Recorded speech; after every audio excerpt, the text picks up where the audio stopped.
A humble girl was unfairly fired by her new millionaire boss.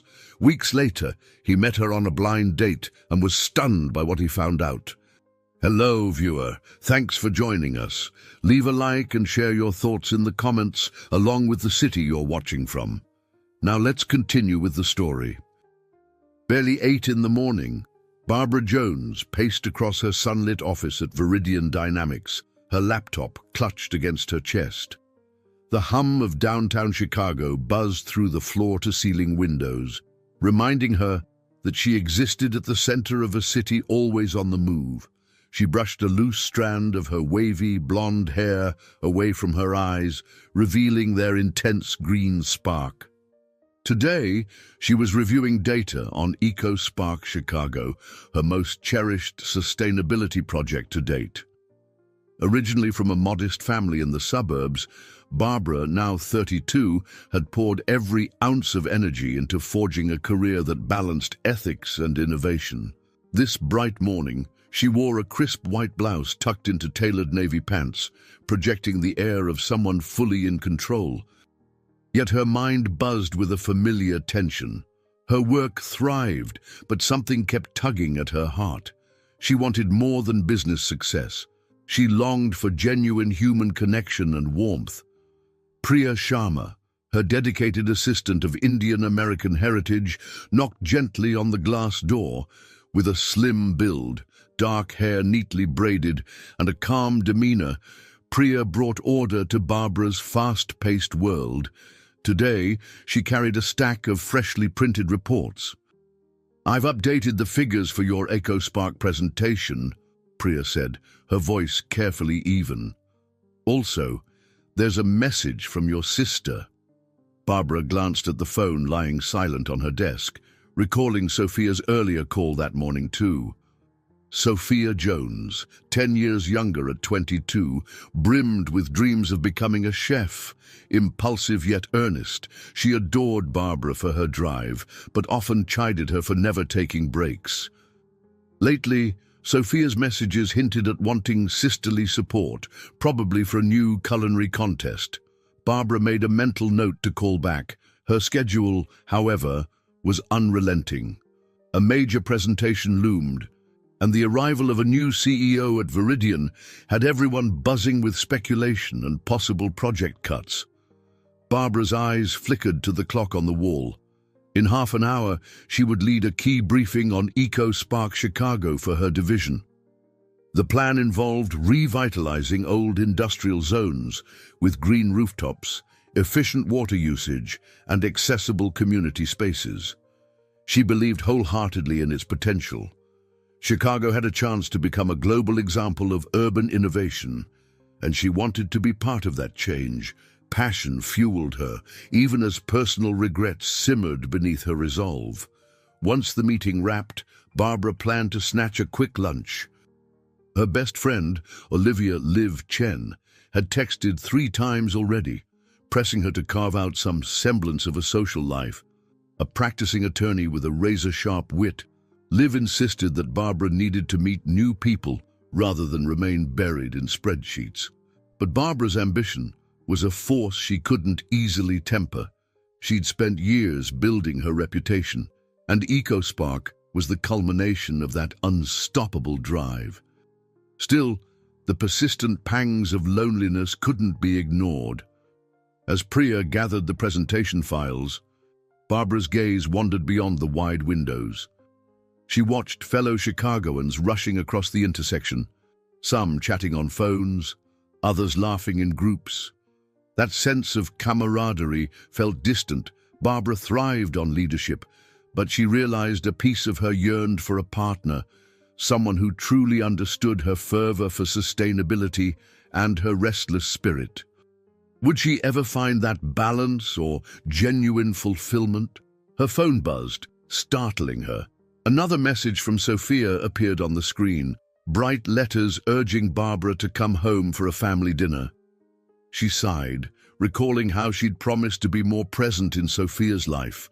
Ironically, her career triumphs overshadowed the people who mattered most. Priya quietly nudged a file toward her. "Meeting in 10. she reminded. Barbara nodded. Duty called, but she mentally vowed to make time for Sophia. Work might be paramount, but family still counted. Moments later, Barbara walked into the smaller conference room, where half a dozen colleagues awaited her. She greeted them confidently, setting her documents on a polished table. The chatter about restructuring murmured in the background, but she refused to let it shake her composure. Her dream for EcoSpark Chicago was too important to be derailed by rumors of a new boss or potential budget slashes. Taking a deep breath, she began outlining her plan to entirely transform neglected city blocks. By the time she finished, her colleagues exchanged enthusiastic glances. Their approval fueled Barbara's determination, yet a flicker of unease nagged at her. The whispered talk of a ruthless incoming CEO lingered in the corridors. She gathered her files, forcing a confident smile. Nothing could overshadow EcoSpark's promise, she told herself, even if new leadership threatened to shift priorities. Stepping out into the hallway, Barbara inhaled the charged atmosphere. Change was coming, and she sensed it pulsing in every corner. Rumors spread through the Viridian Dynamics hallways like wildfire. Everyone whispered about Andrew Phillips, the newly appointed CEO, reputed for swift, cost-cutting decisions. As Barbara left her morning briefing, an anxious hush followed her. She could sense the tension in every department. Though she tried to keep her composure, her heart pounded with a growing unease. After all, EcoSpark Chicago depended on forward-thinking support, not someone known for slashing projects. Yet she tried to stay optimistic, refusing to panic prematurely. Stepping into the bustling elevator, Barbara caught fragments of conversation. "He'll probably axe half our initiatives," one voice muttered. Another replied, "I heard he closed an entire division in Seattle last year." Barbara pressed the button for her floor, forcing herself to breathe steadily. She reminded herself that numbers mattered to Andrew Phillips, and EcoSpark had plenty of compelling data behind it. Even so, the negativity crackling around her suggested a storm on the horizon. She refused to appear rattled. By midday, official emails confirmed Andrew's visit to each department. Priya hurried to Barbara's desk, brandishing a printed memo. "He's starting with operations, then reviewing active projects," she said. Her eyes revealed concern. Barbara bit her lip thoughtfully. If Andrew insisted on immediate returns, EcoSpark could be a tough sell. Still, she believed in the city's potential, and in her own. Setting the memo aside, Barbara opened her laptop to refine the budget projections for EcoSpark. Determined to stay ever prepared, across the corridor, a group of senior managers convened near the water cooler. They wore expressions of uncertainty, their conversation subdued. Barbara overheard snippets. "The new CEO is known for pivoting strategies overnight, and we must be ready to justify expenses." Tension rippled through the air. Ordinarily, Barbara avoided corridor gossip, preferring to focus on positive solutions. But the repeated mention of Andrew Phillips's cutthroat style gnawed at her optimism. She recalled how tenuous corporate commitment to sustainability could be. Viridian had once championed EcoSpark wholeheartedly. Barbara remembered the day she first pitched the idea to a forward-thinking board. They'd applauded her comprehensive approach to energy efficiency, urban agriculture, and revitalized community spaces. Now, with a sudden change in top leadership, everything felt precarious. Her phone chimed again, another reminder of upcoming meetings. She scrolled through her agenda, bracing herself. If Andrew demanded short-term profits, would he see the long-term potential? She vowed to fiercely defend EcoSpark's integrity at all costs. Soon after lunch, Barbara noticed Priya glancing nervously at her inbox. Their office's usually calm environment had shifted into an anxious hum. Wary eyes drifted toward the elevator doors, half expecting Andrew Phillips to appear at any moment. Bria whispered, "I heard he's scheduled to visit our department tomorrow." Barbara stiffened, realizing she might have to present EcoSpark's progress sooner than planned. Yet she took solace in her meticulous preparations. She refused to let speculation rattle her determined spirit. Still, a persistent knot tightened in Barbara's stomach. People respected Andrew's track record for boosting profitability, but his methods left little room for projects with delayed payoffs. Overhearing more chatter near the break room, stories of how Andrew had slashed an eco-initiative before made her pulse race. She tried to refocus by analyzing EcoSpark's philanthropic angle. Perhaps highlighting community benefits could soften any hardline, cost-focused approach. Even so, the notion that Andrew might undervalue her life's work unsettled her deeply and painfully. Later that afternoon, Liv called, her tone vibrant as always. "Have you heard anything definitive about this new boss?" she asked. Barbara leaned back in her chair, explaining the swirling speculation, but admitting she had no firm details yet.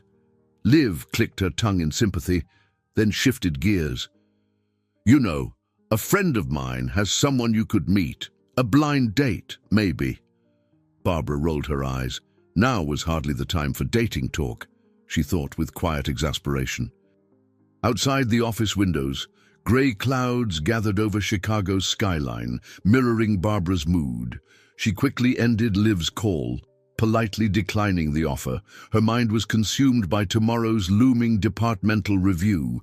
If Andrew expected her to prove EcoSpark's viability, she would deliver everything from cost analysis to projected community impact. She checked her watch, realizing the day had flown by. Slipping documents into her bag, Barbara prepared to work late from home, fine-tuning every chart and forecast with unyielding determination. Leaving the building, she paused in the lobby. A distant elevator ping signaled someone arriving, but Barbara was too tired to wait and see. Outside, a gust of chilly wind whipped her hair as she stepped onto the busy sidewalk. She pulled her coat tighter, forging ahead against the anxious swirl of rumors.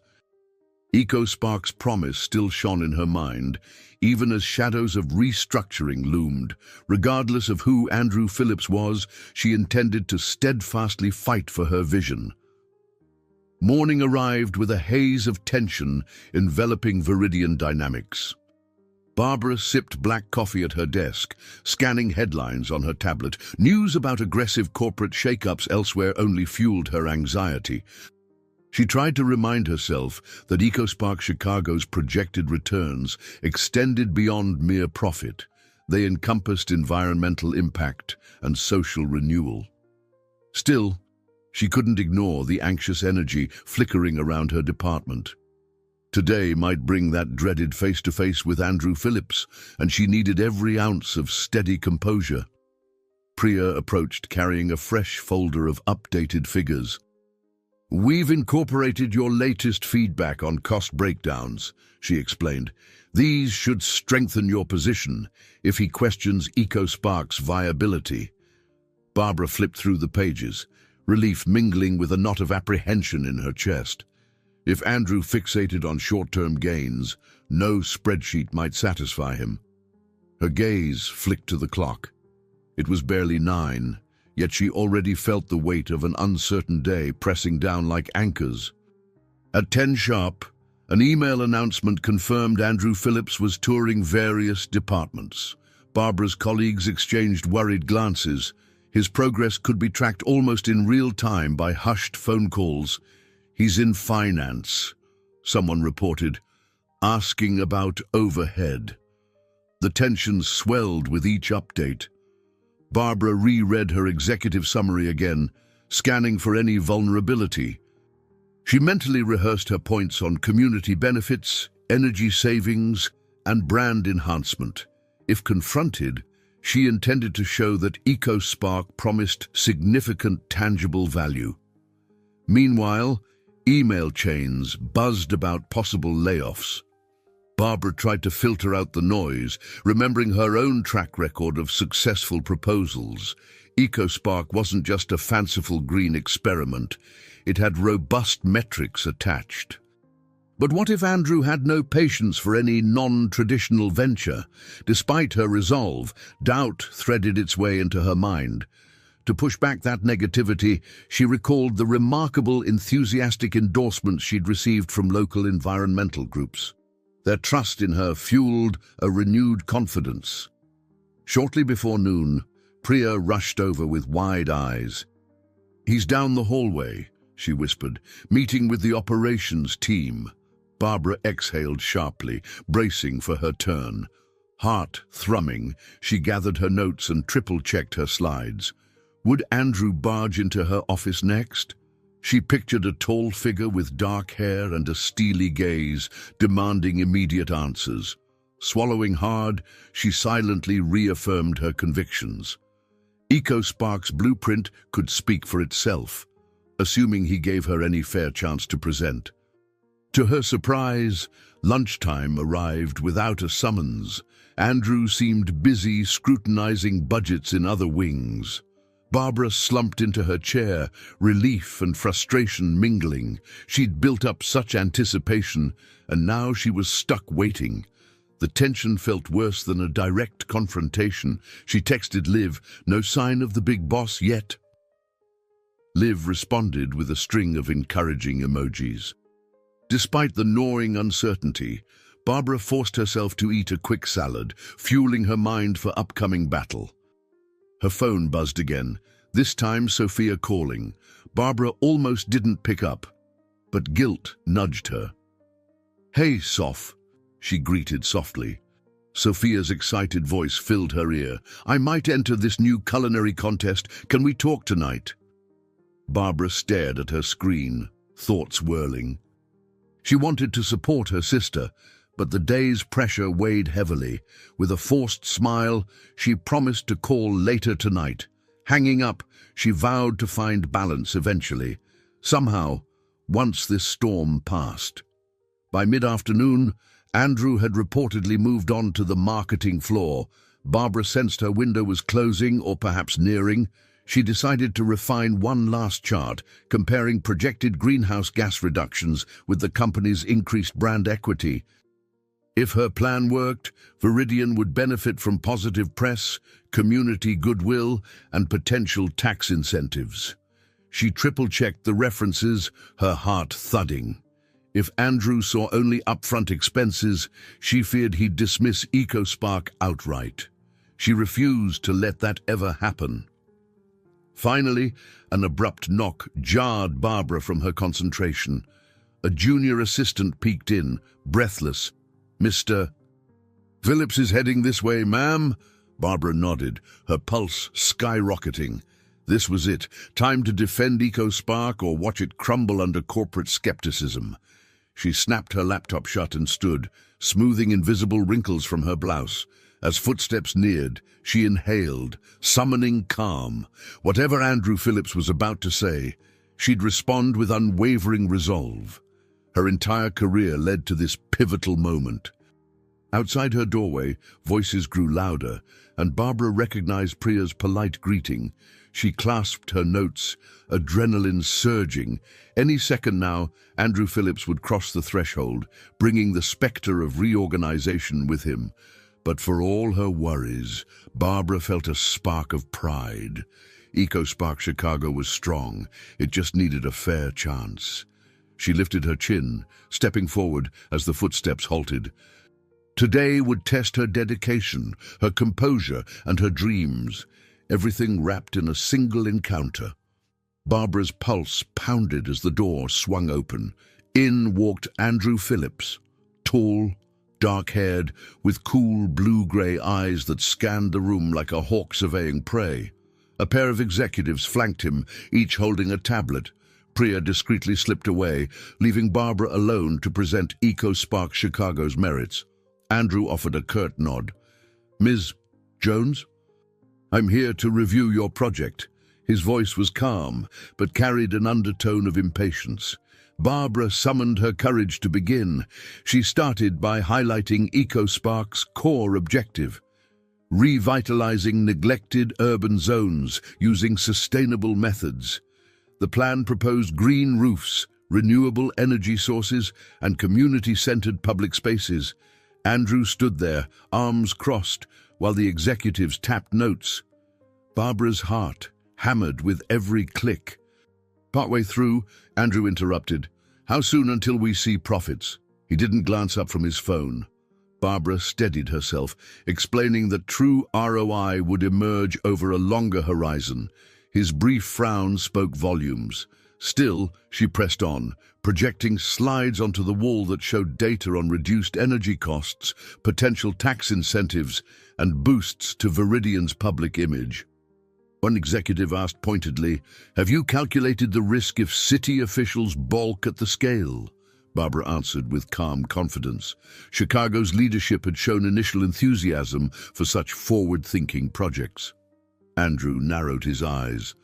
"Initial enthusiasm doesn't pay bills," he said. The chill in his tone pricked at Barbara's composure, but she refused to waver.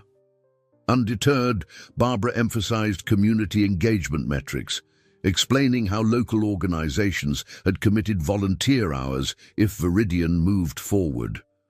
She mentioned a small pilot project proving the model's feasibility. Andrew leaned against the conference table, scanning the graphs. "Impressive dedication," he acknowledged softly, though his expression remained unreadable. Barbara felt a flash of relief. Perhaps he wasn't entirely dismissive. She pressed further, highlighting the intangible brand value of championing sustainability in a city historically plagued by industrial pollution. Yet the tension remained palpable. Andrew's phone buzzed repeatedly, and each time he glanced at the screen, Barbara's confidence quivered. A swirl of resentment rose inside her. EcoSpark was her life's work, not a trivial footnote. When she finished speaking, the room fell silent except for the hum of the projector. Andrew tapped a pen against his tablet. "Your passion is evident," he conceded, "but passion alone doesn't ensure profit." Barbara kept her voice even as she responded, "Profit and purpose aren't mutually exclusive." The executives exchanged quick looks. Finally, Andrew turned to them. "I'll need a moment with Miss Jones. Could you step out?" They hurried to comply, leaving Barbara and Andrew alone in that softly lit conference room. Barbara's palms grew damp, and she tried to steady her breathing. Andrew regarded her carefully. "You've clearly poured yourself into this," he said, tone almost grudgingly respectful. "But from a bottom-line perspective, we can't guarantee returns within the next few quarters." Barbara's heart sank, but she kept her posture straight. Sustainability projects rarely yield immediate returns, but they build credibility, open new partnerships, and align us with modern urban initiatives. Andrew's jaw tightened. "We have shareholders expecting quarterly growth," he countered, "and I can't promise resources on a gamble. We might have to pull back or significantly downsize." Hearing those words felt like a blade slicing through her hopes. EcoSpark had always been ambitious, but it needed corporate backing to thrive. She swallowed hard, summoning one last plea. "Viridian once believed in this. The board approved my preliminary budget. If we scrap everything now, we lose more than money. We lose our credibility in the sustainability sector." Andrew's gaze flickered, revealing a fleeting hint of conflict. Then he inhaled slowly. "I'll review your numbers again tonight. If they don't meet our new targets, I'm afraid we'll have to restructure your role." The ominous ring of that final word hit Barbara like a punch. She felt her composure waver, but forced herself to remain professional. "I appreciate your willingness to revisit the data," she said, voice steady despite the storm within. Andrew nodded curtly, pocketing his phone. "Report back to me first thing tomorrow." Barbara watched him turn and stride out, his footsteps echoing in the corridor. Only when he disappeared did she release a shaky breath. The blade of decision hovered over EcoSpark, and by extension, over her career. Outside, Priya hovered nervously. How did it go? Barbara pressed her lips together, quietly gathering her materials. We'll find out soon, she replied, mustering a tight smile. She felt hollow, uncertain if she'd done enough. EcoSpark's future teetered on Andrew's verdict, and she sensed he was a man who rarely revisited decisions. Her entire identity felt tied to the fate of this project. Squaring her shoulders, Barbara steadied herself, reminding her heart to keep fighting, no matter the odds. Barbara sat alone in her office, staring blankly at the final slide deck for EcoSpark. Her conversation with Andrew had left a cold knot in her stomach. The next morning, she was supposed to present updated figures, but she sensed that might be pointless. Around noon, she received a cryptic calendar invitation from Human Resources. That single email sent chills through her. Slowly, she closed her laptop. Everything about this reeked of a prelude to dismissal. Priya knocked gently. Barbara. I've heard rumors there's a list of people being cut. No one knows if it's official. Barbara met her gaze, struggling for words. She refused to succumb to panic, but her chest felt unbearably tight. Don't worry, she managed. Nothing's decided yet. Inside, she suspected otherwise. EcoSpark was the idealistic stepchild in a corporation newly fixated on short-term gains. Andrew Phillips wasn't known for mercy. Still, Barbara tried to keep a shred of hope. A tense hush fell over her section of the floor when an HR representative tapped on Barbara's door an hour later. In a low voice, they asked her to gather her belongings and meet in the main conference room. Priya's eyes brimmed with concern. Barbara patted her assistant's shoulder gently, a silent goodbye. She felt hollow, each footstep echoing the dread pounding in her ears. The short walk felt endless, and every colleague's stare burned into her back. Inside the conference room, Andrew awaited, flanked by two HR staff members. His expression was impassive. With a curt nod, he gestured to a seat. Barbara sank into the chair. The HR manager cleared her throat. Viridian Dynamics is making strategic restructuring changes, she began carefully. We regret to inform you that your position has been eliminated. The words felt like iron shards slicing through Barbara's chest.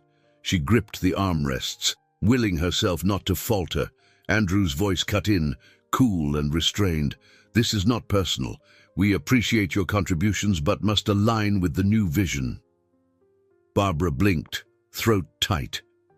EcoSpark's entire budget had been stripped, making her role superfluous. She understood the corporate logic, yet the injustice seared her. She devoted countless hours, igniting every ounce of creativity to shape EcoSpark into something transformative. Now, it was dismissed as collateral damage. She swallowed thickly, refusing to let tears betray her. By the time the meeting ended, Barbara clutched a severance packet and a numbness settled over her.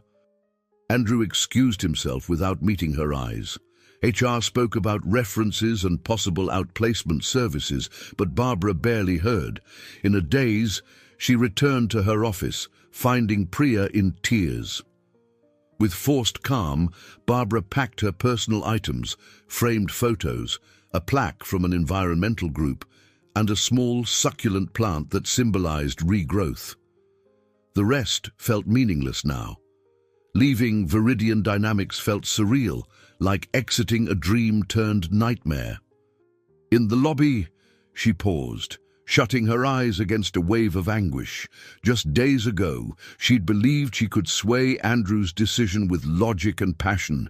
Instead, she'd been cut off, her vision deemed unworthy. Outside, the Chicago wind bit into her cheeks. Barbara stood on the sidewalk, cradling a small box of belongings. Adrenaline still coursed through her, disbelief mixing with fury and heartbreak.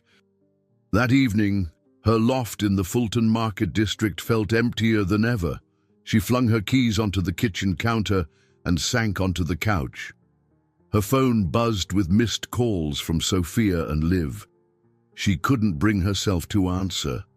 The humiliation stung too fiercely. She replayed Andrew's terse dismissal in her head, wishing she could have argued more. But it was over. Viridian had chosen a path that left no room for EcoSpark or Barbara Jones. Days slipped by in a blur of shock and quiet despair. Liv dropped by with takeout, trying to coax Barbara out of her slump. Sophia texted supportive memes, asking if Barbara needed help. She replied only with vague assurances. Then, one late afternoon, Liv showed up unannounced, determined. Enough hiding. "You're coming out with me this weekend," she declared, arms crossed. "I've arranged a date for you. Just a simple blind setup." No strings, no pressure. Barbara almost laughed at the absurdity. How could she face anyone socially after such a professional disaster? Yet Liv refused to take no for an answer. Finally, Barbara relented, if only to silence her friend's well-intentioned pleas.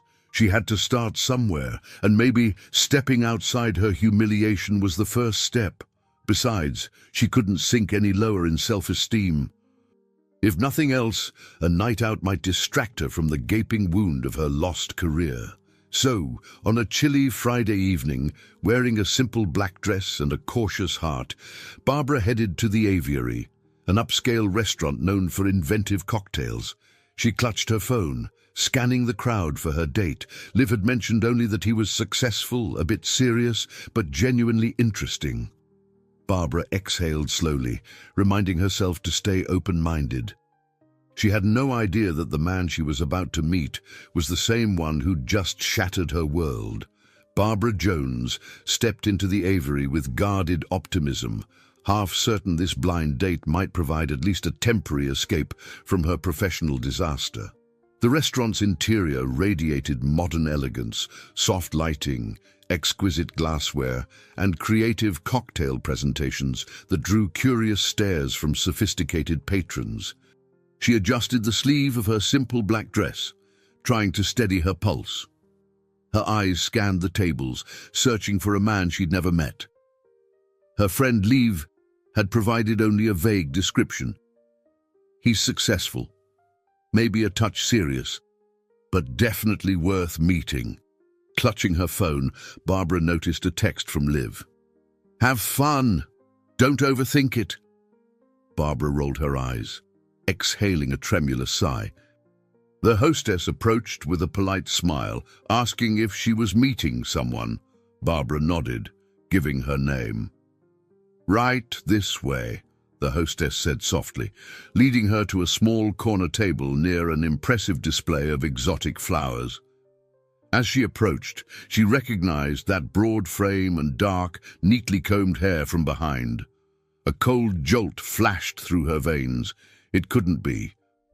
Her mind raced, heart hammering. He glanced up, and in that exact moment, Barbara felt a shock so profound that her knees almost buckled.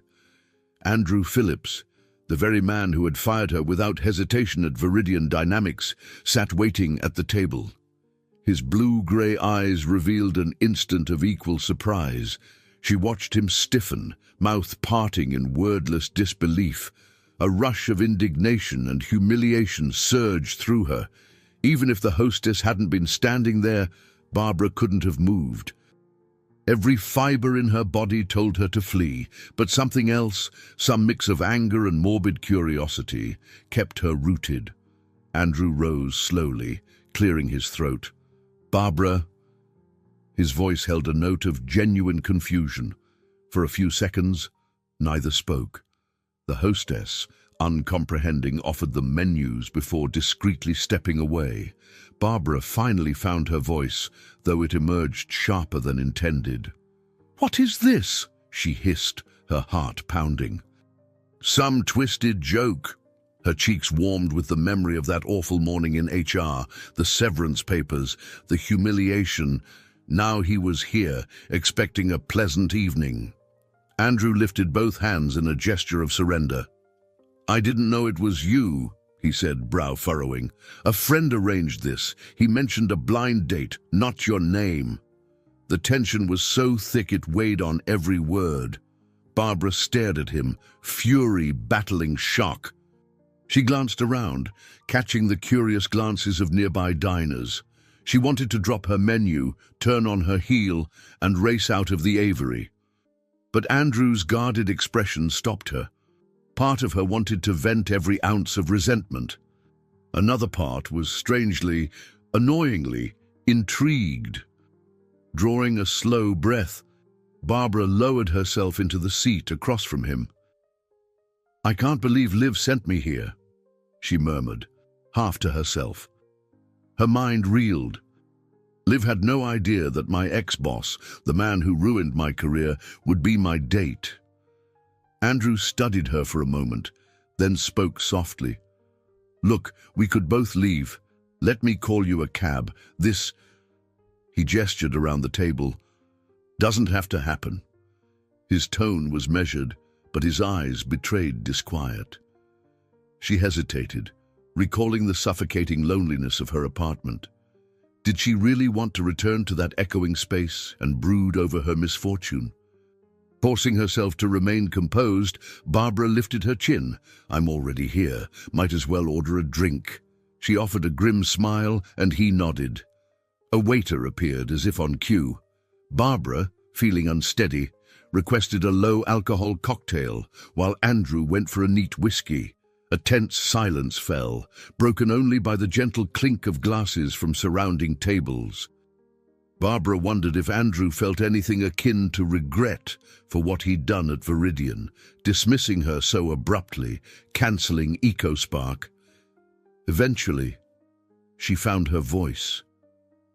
"Why did you do it?" she asked bluntly, ignoring etiquette. "I'd led that project for months, and you barely gave it a chance. Was everything just numbers to you?" Andrew inhaled, gaze lowered. "At the time, it was strictly a strategic move," he admitted. "I won't lie. I was brought in to cut what didn't fit short-term goals. EcoSpark was too big of a risk." His mouth twitched with discomfort. "I see now how personal it was for you, but—" She cut him off, voice trembling with pent-up hurt. "My entire career was tied to that risk. You called it strategic, but it felt cruel. You might have offered me a chance to pivot or propose changes." Andrew flinched, a flicker of remorse in his eyes. "Maybe I should have handled it differently," he acknowledged. "I can't change the past, but I can say I'm sorry for the way I did it." Barbara swallowed, speechless at hearing an apology from him. The wound still throbbed, yet she sensed a trace of sincerity in his words. She took a slow sip of her cocktail, striving to steady her thoughts. Part of her was furious that he dared to appear contrite now, after ripping away her livelihood. Still, another part recognized how rare it was for Andrew Phillips, renowned for his ruthless efficiency, to express regret. She glanced aside, uncertain whether to accept his apology or to lash out again. The memory of her shattered pride lingered. But so did the memory of her unstoppable drive before everything fell apart. Gazing around the aviary's refined interior, Barbara resolved not to let bitterness consume her tonight. She looked back at Andrew, her expression guarded. "All right, I won't run out. Let's talk." Her voice wavered, but she didn't stand up to leave. In the tension-filled hush that followed, both realized they were stepping into uncharted territory, one marked by resentment, unanswered questions, and unexpectedly, the faintest spark of curiosity. They lingered at the table, each uncertain how to navigate the awkward situation. After an initial surge of anger, Barbara found herself both eager and wary to delve deeper. Andrew, too, seemed uneasy. He had no slick corporate script to rely on now. Instead, he was face to face with the woman he'd once dismissed without a second glance. Outside, the Chicago night hummed with weekend energy, but inside the aviary, the two of them remained locked in an intimate standoff. "Tell me more about why EcoSpark meant so much to you," Andrew ventured, still fiddling with his whiskey glass. Barbara hesitated, measuring her response. Why should she lay bare her passions to the man who destroyed her career? Yet the question itself felt genuine. She traced the rim of her cocktail glass with a fingertip. My father died from respiratory issues when I was a teenager. She began quietly. Growing up, I saw how pollution affected people in marginalized neighborhoods. EcoSpark wasn't just a project to me. It was a real chance to make our city healthier for everyone. Andrew's gaze softened. I never knew that. He looked contrite, as though realizing how thoroughly he'd overlooked the human faces behind the data. You said I barely gave it a chance. Maybe I was blind to potential. The faint admission caught Barbara off guard. It wasn't a complete apology, but it hinted at some remorse. She exhaled, each breath weighed by lingering frustration and a flicker of curiosity. The last person she'd expected to discuss her deeper motivations with was the man who had undone her professional life. They exchanged glances heavy with unresolved tension. Finally, Andrew took the initiative. May we?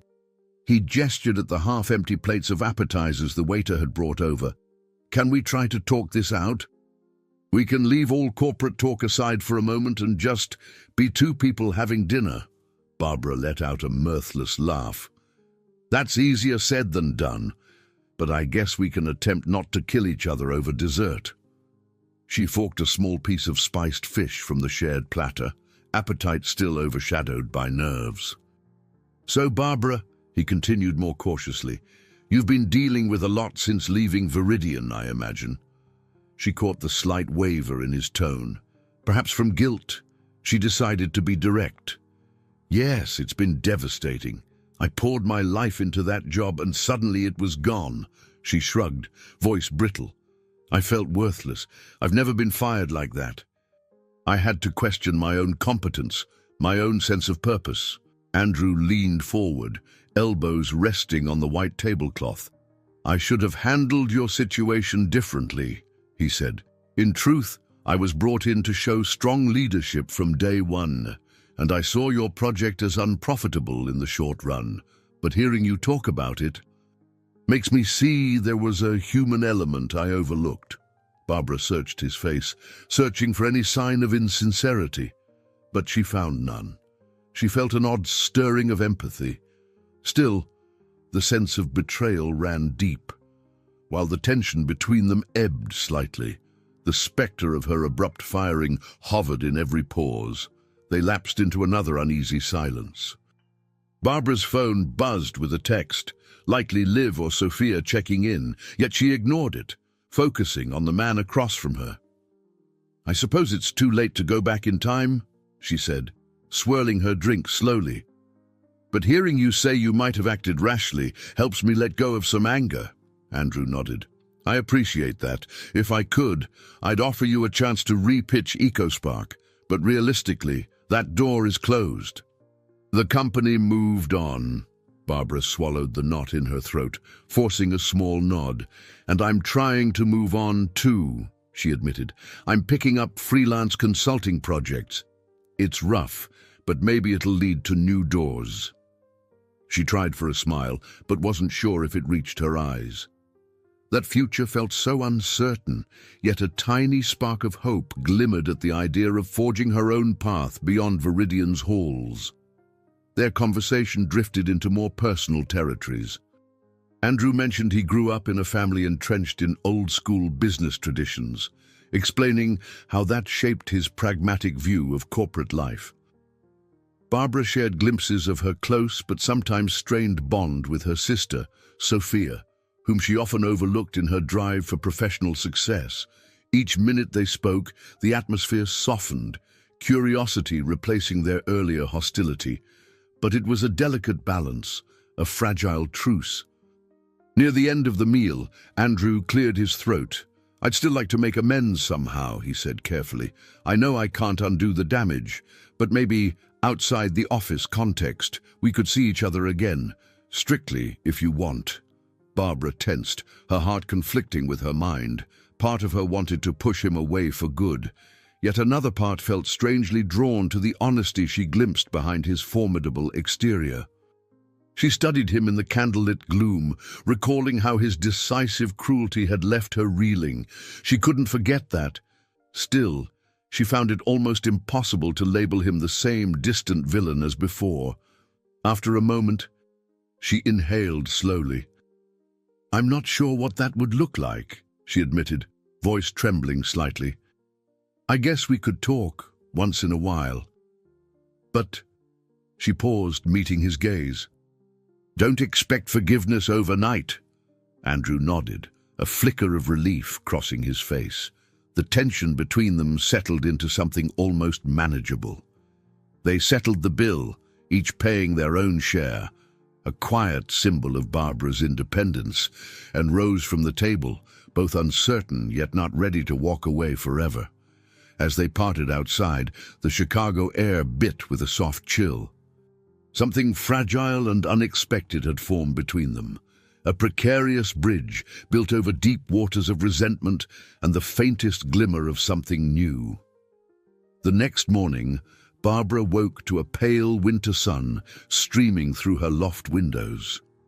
She felt raw from the bizarre encounter with Andrew the previous night. Despite swirling emotions, part of her recognized a strange relief. At least she'd confronted him. Wrapping herself in a cardigan, she brewed coffee while scanning her inbox. Among mundane spam and scheduling reminders, a single message caught her eye, an inquiry from Oak Brook Conservancy. A previous contact had recommended her for a small-scale sustainability consultation. Barbara's pulse quickened. This could be the break she needed to start rebuilding her career on her own terms. She immediately crafted a polite reply, thanking them for their interest and proposing a meeting. Her mind buzzed with cautious optimism. Consulting independently, though challenging, might let her shape projects in ways that aligned with her values. "Maybe I don't need a company like Viridian after all," she mused, as she hit send. A sense of possibility fluttered within her. Memories of her humiliating dismissal still stung, but the idea of forging her own path brought a glimmer of empowerment. Later that morning, Liv called, voice brimming with curiosity. "So, how was the big date?" Barbara cringed at the word date. "Liv, you won't believe this," she groaned, launching into the story. Liv gasped audibly. "Andrew Phillips? You're Andrew Phillips? The CEO who fired you?" Barbara exhaled, pacing across her loft's wooden floor. "Yes, that Andrew Phillips. Apparently your friend who set us up had no idea.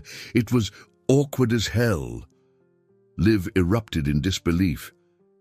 "You're going to have to break this down for me sometime over coffee, but oh my gosh, you're handling it better than I would."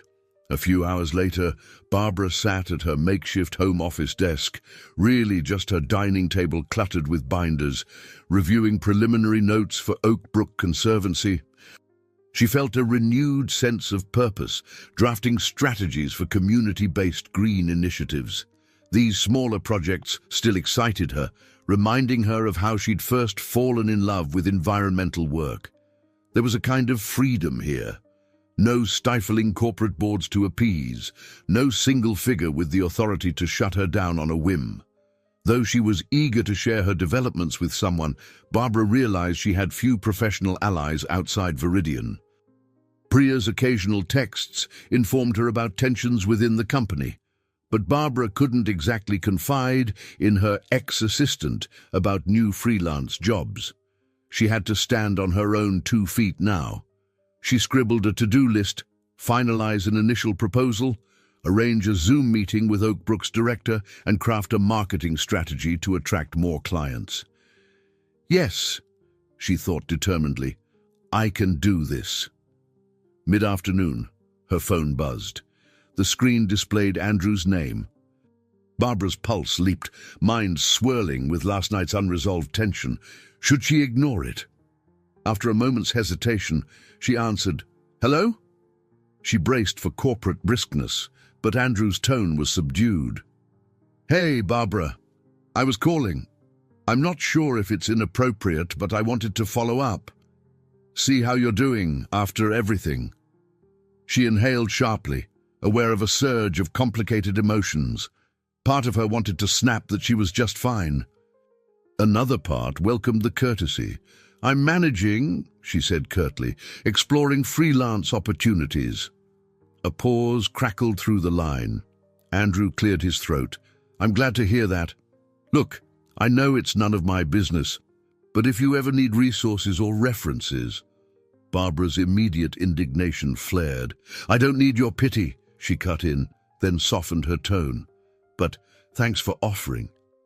I'll keep it in mind if I get desperate." She heard him chuckle softly, perhaps a flicker of relief that she hadn't slammed the phone down. Before the call ended, Andrew mentioned something she hadn't expected. "I'm learning a bit more about the city's push for sustainable projects. Apparently, Naperville City, one of Viridian's major clients, is asking for a green overhaul soon." That tidbit piqued her interest. "Really? Didn't you dismiss that angle?" He hesitated. "I might have overlooked certain aspects, yes, but I'm trying to stay open-minded now." She detected a hint of humility. "Anyway, good luck with your freelance. Maybe we can meet for coffee sometime. Talk about your new endeavors." After hanging up, Barbara leaned back, letting the adrenaline settle. The fact Andrew was acknowledging the importance of sustainability, too late though it was, felt like an odd victory. More surprising was her own reaction. She wasn't entirely closed off to further conversation. Perhaps they could exchange ideas without the baggage of a shared workplace dynamic. That possibility both unsettled and intrigued her. By late evening, Barbara had drafted a concise plan for Oak Brook Conservancy's initial consultation. She placed the file in a neat folder, a small but meaningful triumph in her new freelance journey. Thoughts of Andrew drifted through her mind like a restless wind, but she shoved them aside, focusing on the progress she was making alone. She might have lost EcoSpark, but the intangible flame of her passion for green projects still burned bright. Change, it seemed, was in the air, for her career, for the city's environmental agenda, and maybe, in the strangest of ways, for the tentative thread connecting her and Andrew Phillips. Seated in a cozy West Loop cafe with a frothy cappuccino in front of her, Barbara studied Andrew with guarded caution. A week had passed since their accidental date, and in that time, they'd exchanged a few guarded texts. Now, here they were, face to face once more. The cafe's warm wooden decor and the gentle hum of conversations provided a more casual setting than the aviary's refined tension. Still, Barbara's heart thumped erratically as she reminded herself that this wasn't a standard social outing. It was more like a precarious ceasefire. Andrew sipped his black coffee, leaning forward slightly. "I appreciate you agreeing to meet," he said. "I wanted to talk in a more laid-back environment, no fancy dinner or prying eyes." Barbara nodded, wrapping her hands around her cup for reassurance. "I have to admit, part of me almost cancelled," she confessed, "but I realized it might be good to at least clear the air, see if we can talk as acquaintances." He seemed relieved. "I understand. After the way things ended at Viridian, I expected you'd want nothing to do with me." Andrew wore a charcoal sweater today, a contrast to his usual tailored suits. With the corporate veneer stripped away, he looked more approachable, though the intensity in his gaze remained. Barbara inhaled, reminding herself not to be swayed by superficial changes. "You fired me, Andrew," she stated bluntly, though her tone lacked the fiery edge from before. "I lost my position, my biggest project, and my sense of security in one brutal day. That's a lot to move on from." Andrew nodded. "I know.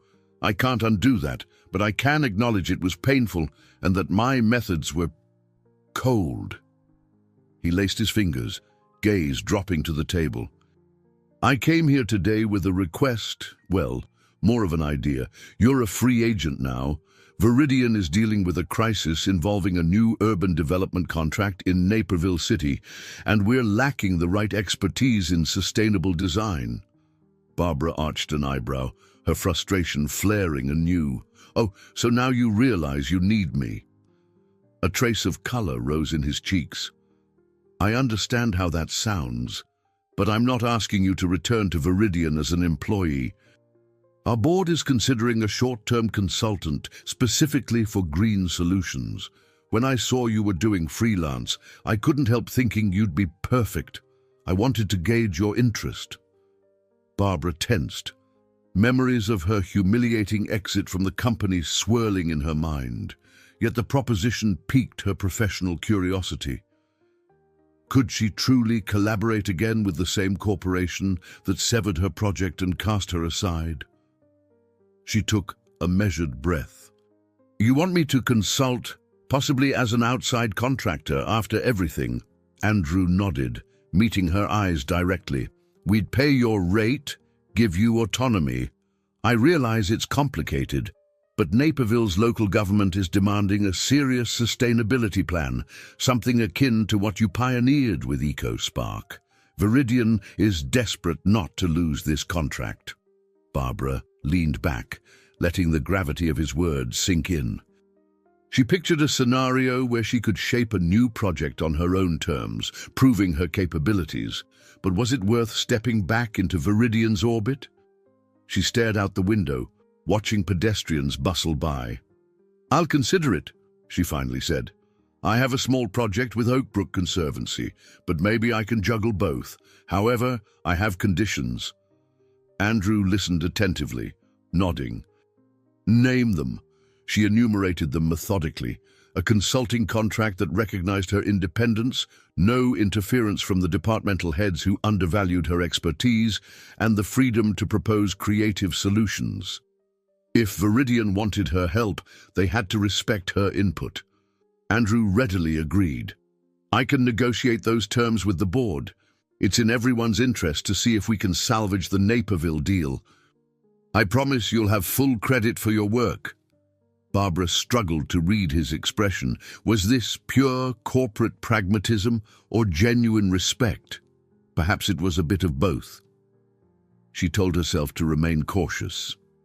Still, a hint of excitement glimmered within her.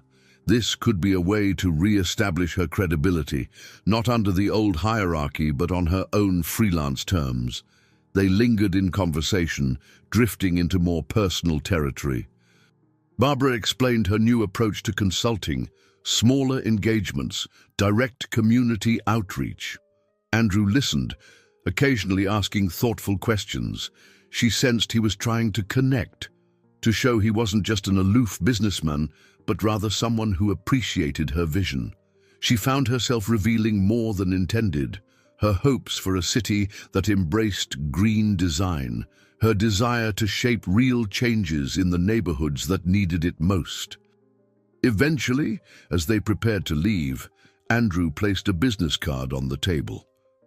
My direct line, in case you have any questions or want to discuss the contract further. Barbara pursed her lips.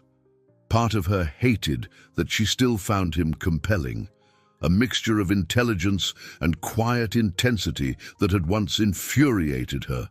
She slipped the card into her bag. I'll let you know. Don't push me, she warned, but her tone held less venom than it would have weeks ago. Outside, a brisk breeze ruffled Barbara's hair as they stepped onto the sidewalk. Andrew hesitated, then politely offered to walk her to her next stop, but she declined with a small smile. The parted ways felt less acrimonious than she would have expected. Watching him go, Barbara's mind spun with possibility. Maybe this second chance to prove herself professionally could also serve as a new beginning, or maybe it was a recipe for heartache. She resolved to tread carefully, the echoes of her painful dismissal still too near, yet amid the swirl of doubts, a cautious sense of hope blossomed, like a single green seedling pushing through cracked pavement. Barbara paced her loft's open floor, phone pinned to her ear, as the representative from Oakbrook Conservancy praised her preliminary ideas. "We're thrilled with your approach," he said. "This is exactly what we hoped for. We'll finalize the scope of work next week."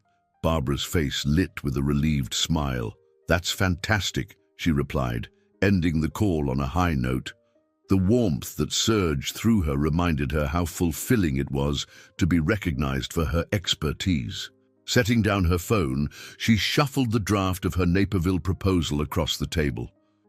True to his word, Andrew had emailed preliminary details about the city's demands, the short timeline, and the budgetary constraints.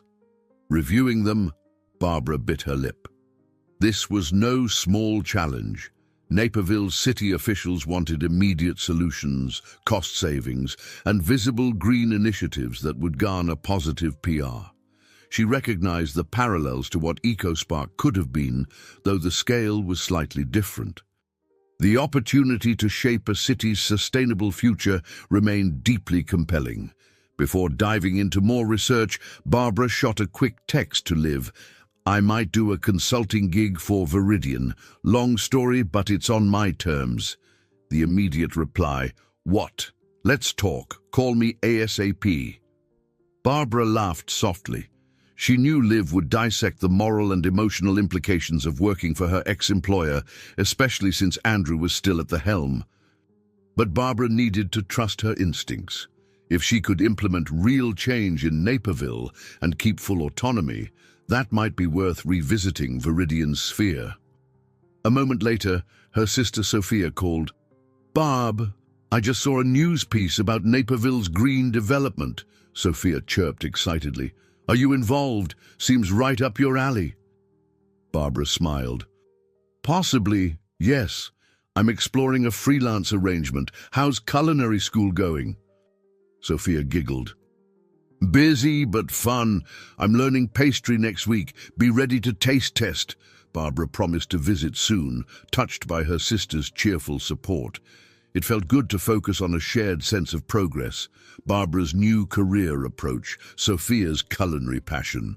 Taking a deep breath, Barbara pulled up the official city documents Andrew had attached. She read through the constraints, limited timeline, strong emphasis on cost efficiency, and ongoing public scrutiny. Her mind churned with creative possibilities. Maybe rooftop gardens in municipal buildings, water reclamation systems, improved bike lanes. She grabbed a pen and began sketching rough outlines, excitement eclipsing her lingering bitterness. Each line of notes carried the promise of forging a project reminiscent of EcoSpark's spirit, only now she'd lead it under a contract that empowered her, not the corporation. In the midst of scribbling, a new email popped up from Andrew. She hovered the cursor over his name, debating. Steeling herself, she clicked. "Barbara," it read, "the board is open to your terms. If you can supply a project outline and timeline by next Monday, we'll finalize the contract. Let me know if you need anything. Andrew." The straightforward wording made her lips twitch. She typed a brief reply, "Working on it. You'll have the outline on time." She paused before hitting send, resisting any personal note. This was business, after all. Keep it professional. She pressed send. That evening, Barbara decided a change of scenery might spark fresh ideas, so she headed to a cozy bookstore cafe in her neighborhood.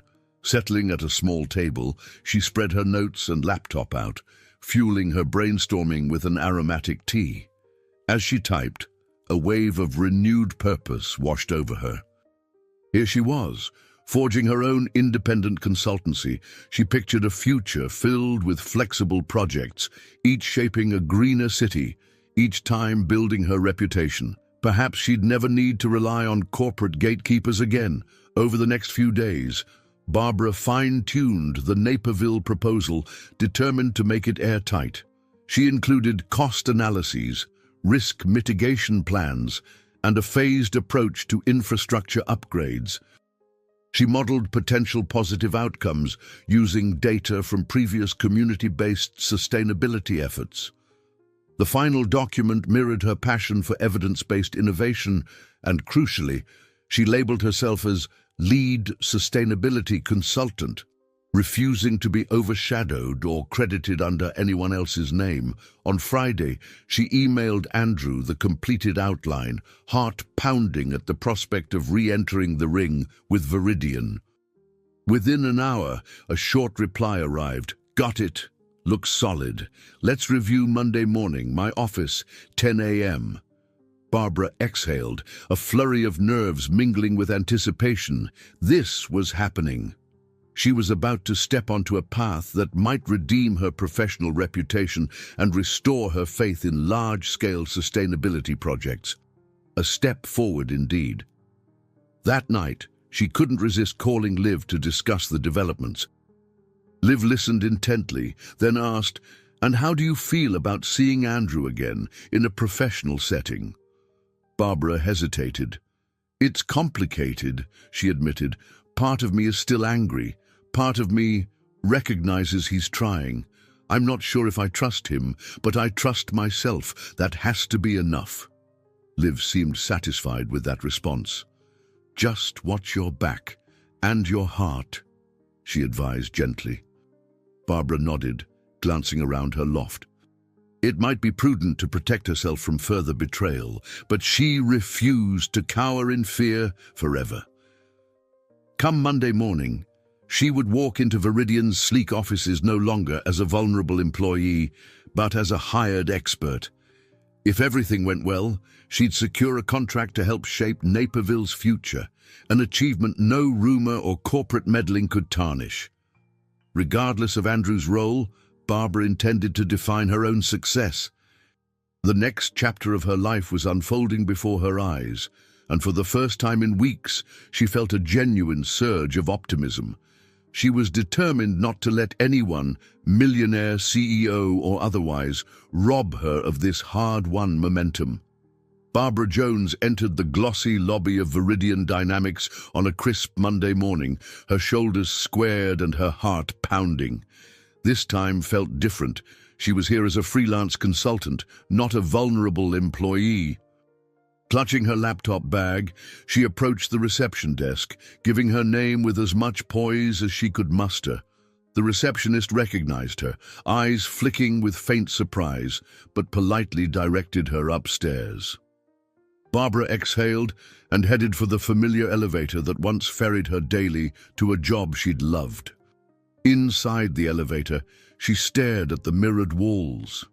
Her reflection revealed the same expressive green eyes and wavy blonde hair she'd always had, yet she felt forever changed by the events of the past few weeks.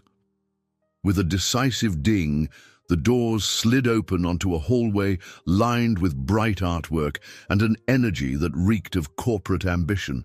She couldn't deny a spark of nerves. Andrew Phillips would be waiting in his office, where they were supposed to finalize details of the Naperville City proposal. Priya Sharma appeared at the end of the corridor, wearing a muted grey pantsuit. She broke into a grin upon seeing Barbara. "Wow, you're really back. Well, sort of."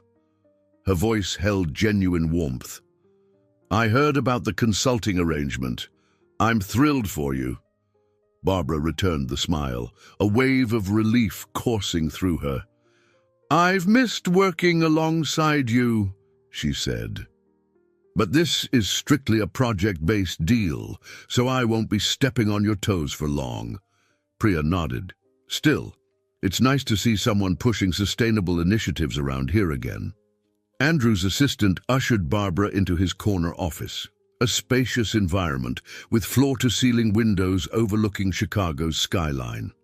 Andrew stood from behind his desk, greeting her with a brief nod. He wore a tailored suit, but his posture seemed less rigid than before.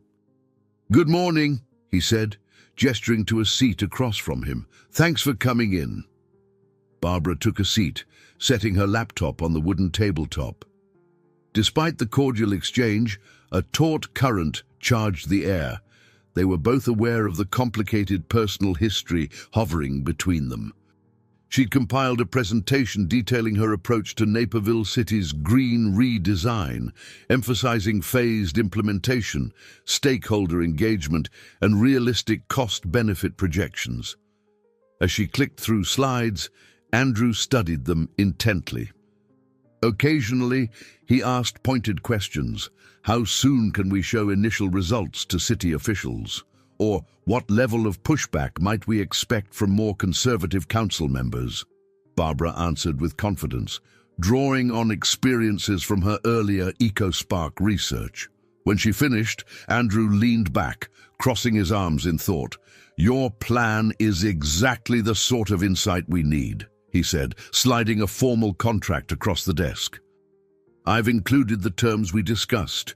You'll have autonomy, your own budget line, and direct access to the city's representatives. In return, Viridian will supply staff support as needed."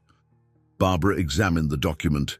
The compensation was generous, the scope clearly defined. It was everything she had demanded. Still, a whisper of wariness lingered. She thought of the day she was fired. Would history repeat if this project faced corporate pushback? Andrew must have noticed her hesitation. "This time, you're in control," he said, voice quiet. "I made mistakes before, rushing to show decisive leadership. I don't want that same error repeated." Barbara's gaze flicked up. Some part of her relaxed. Perhaps he'd truly learned, maybe. They signed the papers, tension dissolving into a more purposeful energy. Barbara stored the contract in her bag, promising to begin coordinating with the Naperville City team immediately. Yet as she rose to leave, Andrew cleared his throat. "I realize it's complicated, but I'd like to keep talking outside these walls if you're open to it." She paused, a small knot forming in her stomach. "You mean personally?" Her words hung in the air. Andrew nodded. "This arrangement we have, professional consultant, corporate client, doesn't negate the fact we've been, well, seeing each other in a different context. I'm not asking for anything formal. Just the chance to keep the lines of communication open." Barbara hesitated.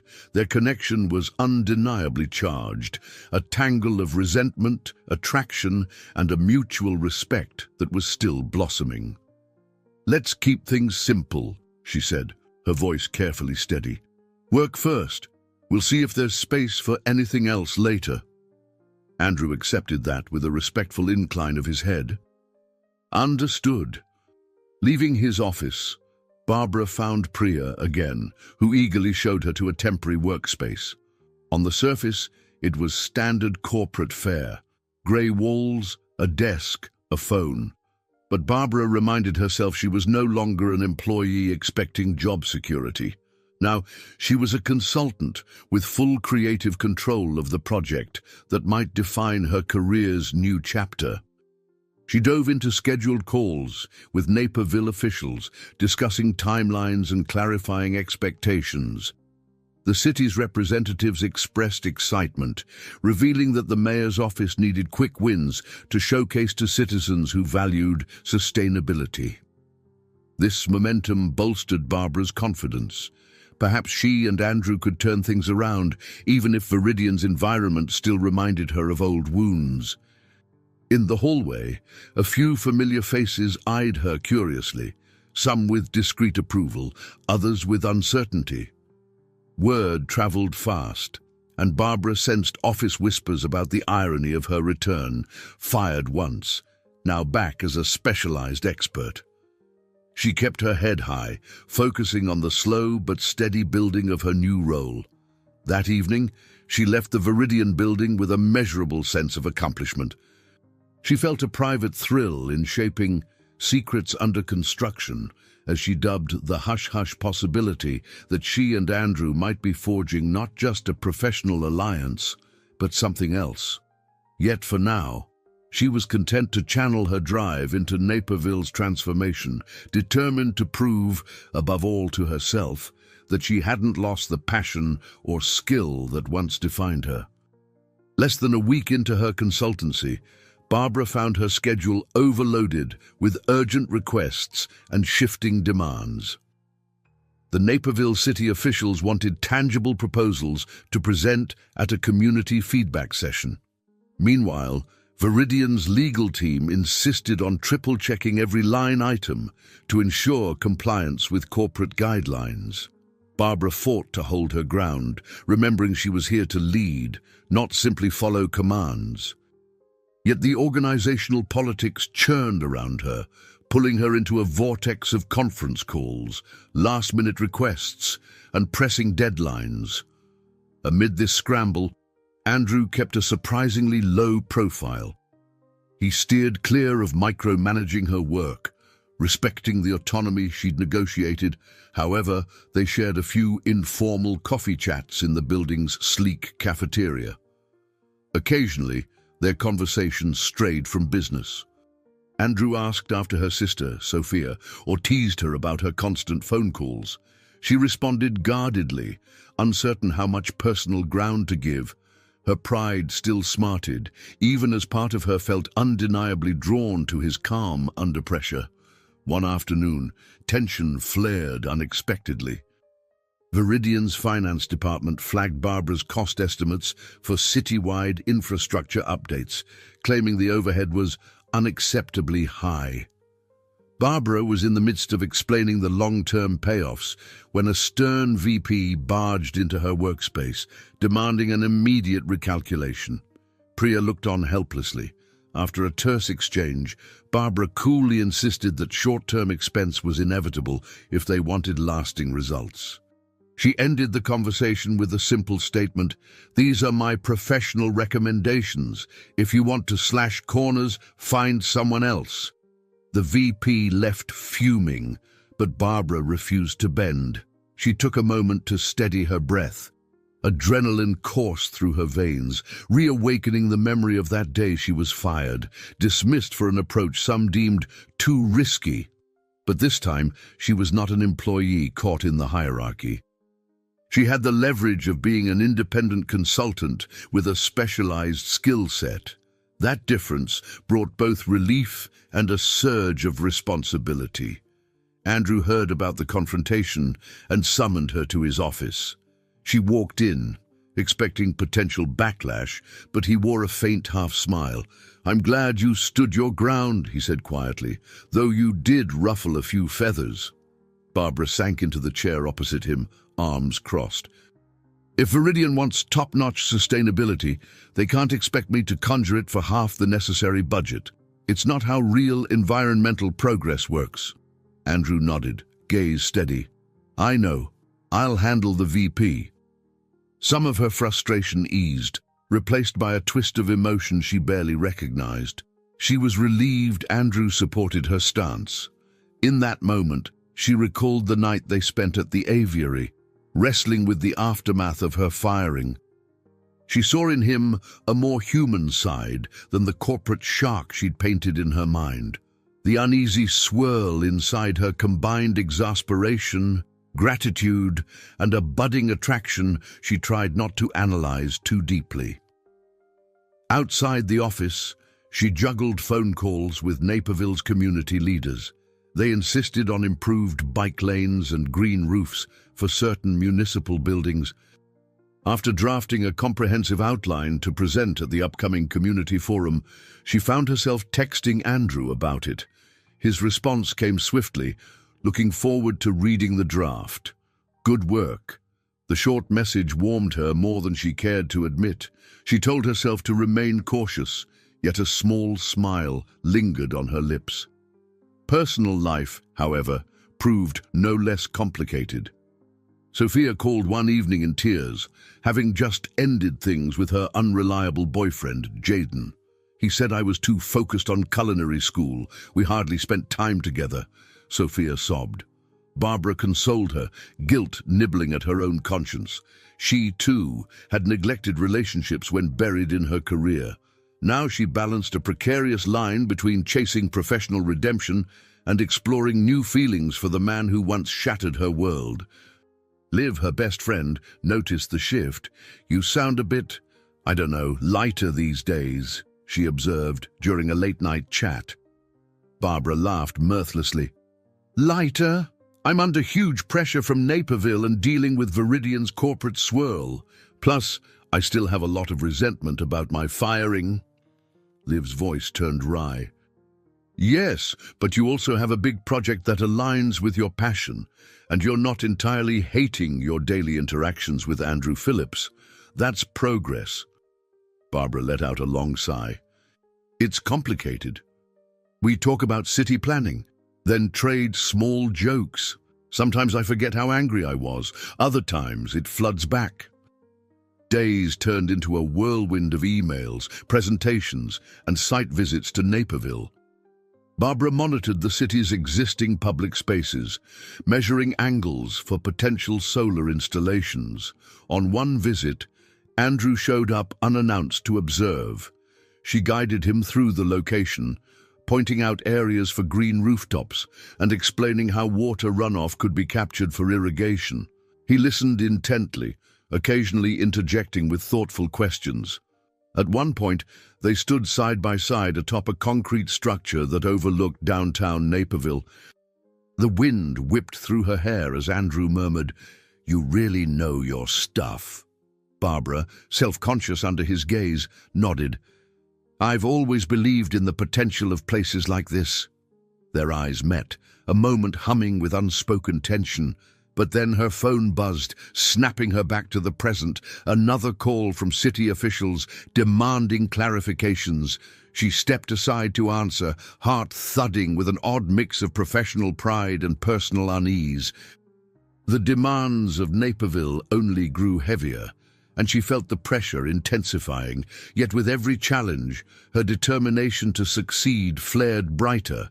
Emotions brimmed beneath the surface: resentment, attraction, ambition, cautious hope. Perhaps all that intensity would boil over. For now she clung to her convictions, forging ahead despite the swirl of complicated feelings that threatened to knock her off balance. Word of Barbara's consultancy began circulating among Chicago's business blogs. At first, she paid little attention. Her focus remained on Naperville City's upcoming community forum. But one evening, she opened her phone to find a slew of frantic messages from Priya and Liv. "Have you seen the new Windy City Whispers post?" Confused, she tapped the link they sent. Her heart sank as the page loaded. The blog headline read, "Fired engineer or strategic insider."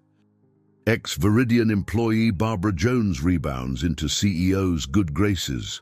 Beneath it, a salacious subheading, "Is romance fueling her return?" Shock rattled through Barbara's spine. The article was rife with speculation, painting her as a cunning opportunist who'd exploited a so-called personal relationship with Andrew Phillips to land a new, lucrative contract. It mentioned their rumored secret meetings, implying she used intimacy to reclaim her career. Her anger boiled at the scandalous insinuation that she was merely leveraging Andrew's position. "They have no idea how hard I've worked," she fumed silently. The blog even recounted her abrupt firing weeks prior, painting it as evidence of some dramatic power play. Reading further, she realized it also dragged Andrew through the mud, suggesting he'd orchestrated her demotion only to bring her back under favorable conditions for personal gain. She slammed her phone down on the table, cheeks burning with a mix of fury and embarrassment. Moments later, her phone lit again. Andrew was calling. She took a steadying breath. "I'm guessing you saw it," she answered. His tone was tight. "Yes. I'm sorry, Barbara. I didn't anticipate they'd twist things this way. I'm already speaking to our PR department." She hissed in frustration. "This is humiliating. They're implying I seduced my way back into Viridian. My professional reputation is at stake." Andrew offered a comforting note. "I know. We'll issue a statement clarifying that you're an independent consultant, chosen for your expertise. You have every right to defend yourself publicly if you wish." Yet Barbara knew how rumors spread. A single statement might not quell the gossip. Worst of all, city officials in Naperville might question her credibility if they believed she was entangled in a scandal. She pressed her eyes shut, trying to calm her racing thoughts. "Let me think," she told Andrew, voice shaking. "I can't let this overshadow the work we're doing." That night, she barely slept. Her mind churned with frustration, replaying the blog's accusations. Rationally, she knew tabloids fed on drama, that the piece was constructed from half-truths and speculation. But she also recognized how swiftly reputations could crumble under public scrutiny. The next morning, she arrived at Viridian's offices only to find hushed stares and whispered conversations following her through the corridors. She squared her shoulders, refusing to show weakness. In the elevator, Priya caught up with her, face pale. "I'm so sorry," Priya said softly. "People here know it's nonsense, but rumor mills are relentless." Barbara nodded, stepping off on the project floor. "I just have to keep working," she replied. "All I can do is prove myself." Yet the undercurrent of gossip stung.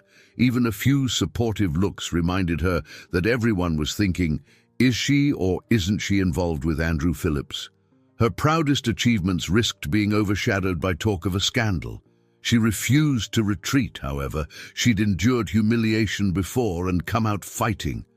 News traveled fast, and soon Naperville officials inquired about the blog. Barbara found herself fielding awkward phone calls from city council members who politely asked if she could reassure them her personal relationships wouldn't impact her professional objectivity. Each time, she mustered a firm response. "My performance stands on its own. I'm simply here to deliver top-notch solutions for your city." Meanwhile, Andrew navigated Viridian's official response. Their PR team released a statement confirming Barbara's consultant status, praising her expertise and discrediting any suggestion of impropriety.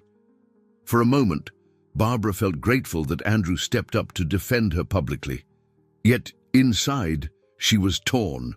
Part of her dreaded any further mixing of personal feelings with the corporate realm, while another part realized her closeness with Andrew was at least partly real. The speculation, ironically, wasn't entirely baseless, just twisted in a cruel, sensational way. Liv reached out, outraged on Barbara's behalf. "This is vile. You didn't ask for any of this." Barbara's voice shook with bitterness. "No, but I guess it comes with the territory when you stand back up. People want a story. They want drama. It sells." She paused, taking a shaky breath. "I can't let this define me," Liv agreed vehemently, promising to help counter rumors whenever she could. The next days brought a surge of tension. Barbara's name spread across staff emails and Slack channels within Viridian, with some employees openly wondering if the consultant arrangement was purely a charade. Others offered quiet support. She tried to maintain her composure, diving into the Naperville project plan, but the weight of prying eyes never lifted. Every moment reminded her that she was one more controversial headline away from overshadowing her entire career. A small crisis erupted when a local journalist covering Naperville's urban development asked for an interview. Sensing the risk, Barbara hesitated, ultimately declining to speak until the city's forum took place. She focused on tangible progress, finalizing design proposals for green rooftops, mapping out improved biking corridors, and preparing a sustainability pitch for the mayor. She poured her frustration into perfecting every detail, determined to leave no room for doubt about her capabilities. Despite her best efforts, the sting of public shame lingered. Late one evening, she stood in front of her bathroom mirror, searching her reflection for reassurance. Her eyes looked tired. The day's stress etched into faint lines at the corners, but she'd come too far to surrender to malicious rumors. If she could pull off a win in Naperville, delivering an innovative plan that captured the city's imagination, she'd regain her footing. Perhaps that alone could drown out the whispers swirling around her name. She clung to that hope, grappling with the bruised pride and the heartbreak of seeing her motivation so severely misrepresented. Whispers intensified after the Windy City Whispers article, and Barbara felt her carefully reconstructed self-assurance cracking at the edges. Each morning, stepping into Viridian's halls meant bracing for sidelong glances and half-hidden smirks from those who doubted her merit. She fought to keep her chin high, reminding herself she was here by contract, with no illusions of corporate acceptance. Nevertheless, the emotional strain piled up. All the while, Andrew maintained a firm stance in her defense, privately urging top executives to dismiss the rumors and focus on tangible results. Yet Barbara couldn't avoid a growing resentment, even toward him. The swirl of negative publicity kept resurrecting the humiliating memory of her firing, the callousness that once defined Andrew's leadership style. And though he'd offered real support now, she couldn't stop the nagging question: would he discard me again if the board demanded it? That uncertainty erupted one afternoon in Barbara's makeshift office. She was poring over site surveys for Naperville's proposed green rooftops when Andrew appeared unannounced. He closed the door softly, tension etched on his face. "We just got word from one of our biggest clients. They're uneasy about these rumors, worried about potential negative press overshadowing corporate partnerships. They want to see proof that this project is purely professional." Barbara's temper flared. "So they're basically questioning your judgment for hiring me?" Andrew nodded, eyes weary. "They specifically asked if we're, romantically involved. I assured them it's none of their business, but the damage to perception is real. I'm sorry, Barbara." Her cheeks burned with anger and shame. "Unbelievable," she muttered, shoving her notes aside. "After all my work, I'm reduced to cheap gossip. Do they even care about the solutions we're delivering?" Andrew sighed. "We're dealing with corporate politics. I hate it. But I can't wave a wand to fix it overnight. I just want you to know I'm behind you. Don't let this sabotage your drive." Her lips trembled with a mixture of gratitude and exasperation. "I'm trying not to," she whispered, "but sometimes it feels like I'm trapped in a fishbowl, with everyone peering in, picking apart my every move." A heated argument flared. Andrew insisted he was on her side, but Barbara's pent-up frustration spilled out.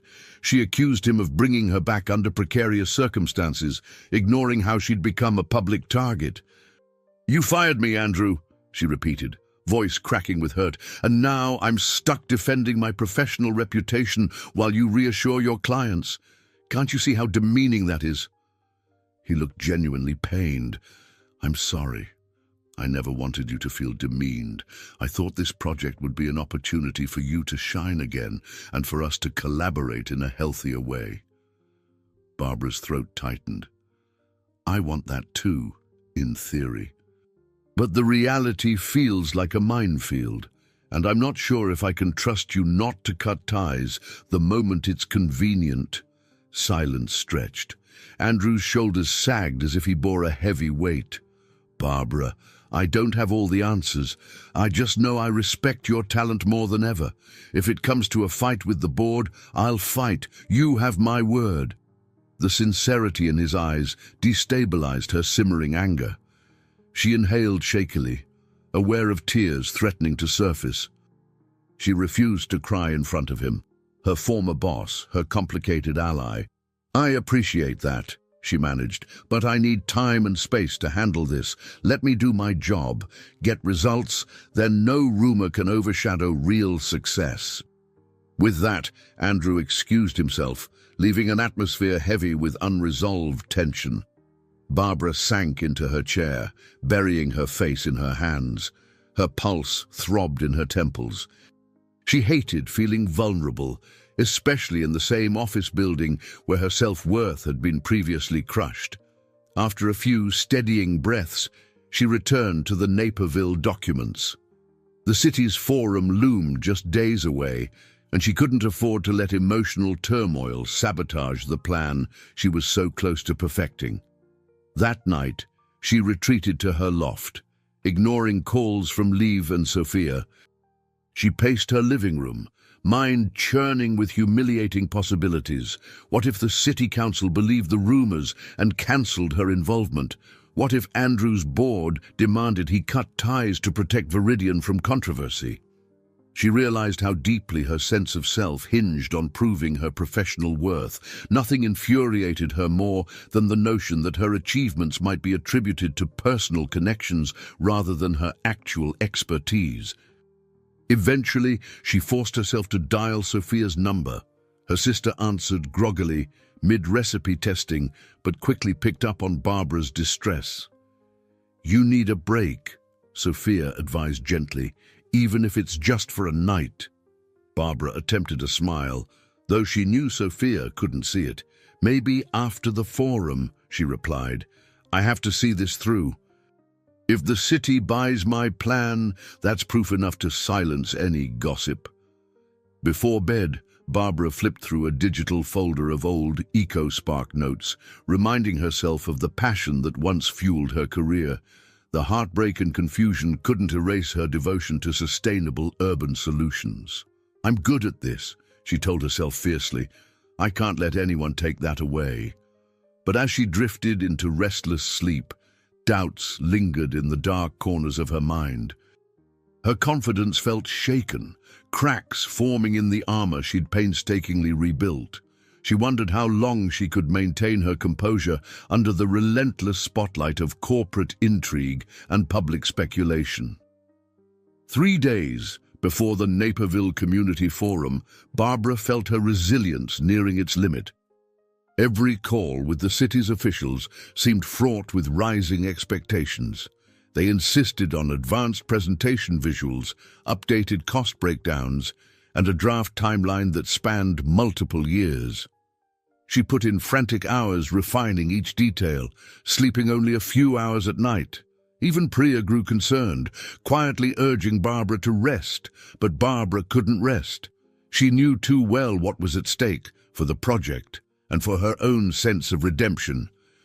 Late one evening, while finalizing the next day's pitch deck, she received a text from a number she barely recognized. "Jaden here. Sorry to bother, but Sophia left some of her stuff with me. She's ignoring my calls. Could you let her know?" Barbara rolled her eyes at the mention of her sister's ex. Her phone buzzed again, another text. "I messed up. I want to talk to her." Annoyed and exhausted, Barbara typed a curt response advising him to mail Sophia's belongings. She was too buried in her own crisis to mediate relationship drama, yet the disturbance rattled her frayed nerves. Closing her laptop, she realized how rarely she'd connected with Sophia lately. The revelation of her own neglect only deepened her sense of failure. She was repeating old patterns, obsessing over career responsibilities to the point of shutting out personal life. But what choice did she have? A storm of negativity raged around her, and this project might be her only anchor. Seeking fresh air, Barbara threw on a coat and headed to the building's rooftop terrace. The evening sky gleamed with scattered stars, and a cold wind whipped across her face. Alone, with the Chicago skyline glowing below, she let herself feel the weight of the last few weeks. The humiliating rumors, Andrew's complicated support, the suffocating corporate environment, her frustration built until tears she'd fought off began to spill. She leaned against the metal railing, trembling with bitterness and vulnerability. "Why does everything feel like it's collapsing again?" she whispered into the night. She'd come so far, rebounding after a brutal firing, forging a new path. Now, she teetered on the edge of complete exhaustion, uncertain if she could keep wearing a confident mask. The swirling press speculation amplified her old insecurities, that she was an imposter, not truly worthy of success. Clutching the cold metal, she fought a wave of despair. Am I just repeating the same mistakes I did with EcoSpark? A moment later, the terrace door creaked open, and Andrew stepped out, his expression somber. Clearly, security had alerted him that Barbara was wandering the building at midnight, She wiped her tears hastily, bristling at being caught in such a raw moment. "Couldn't sleep?" he asked gently. She nodded, turning away from him.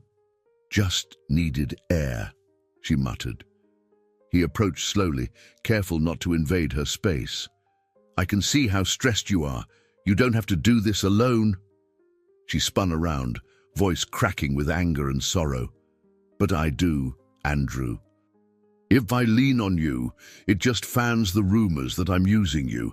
If I fail on my own, I lose everything I've rebuilt. Either way, I'm cornered." Tears threatened again.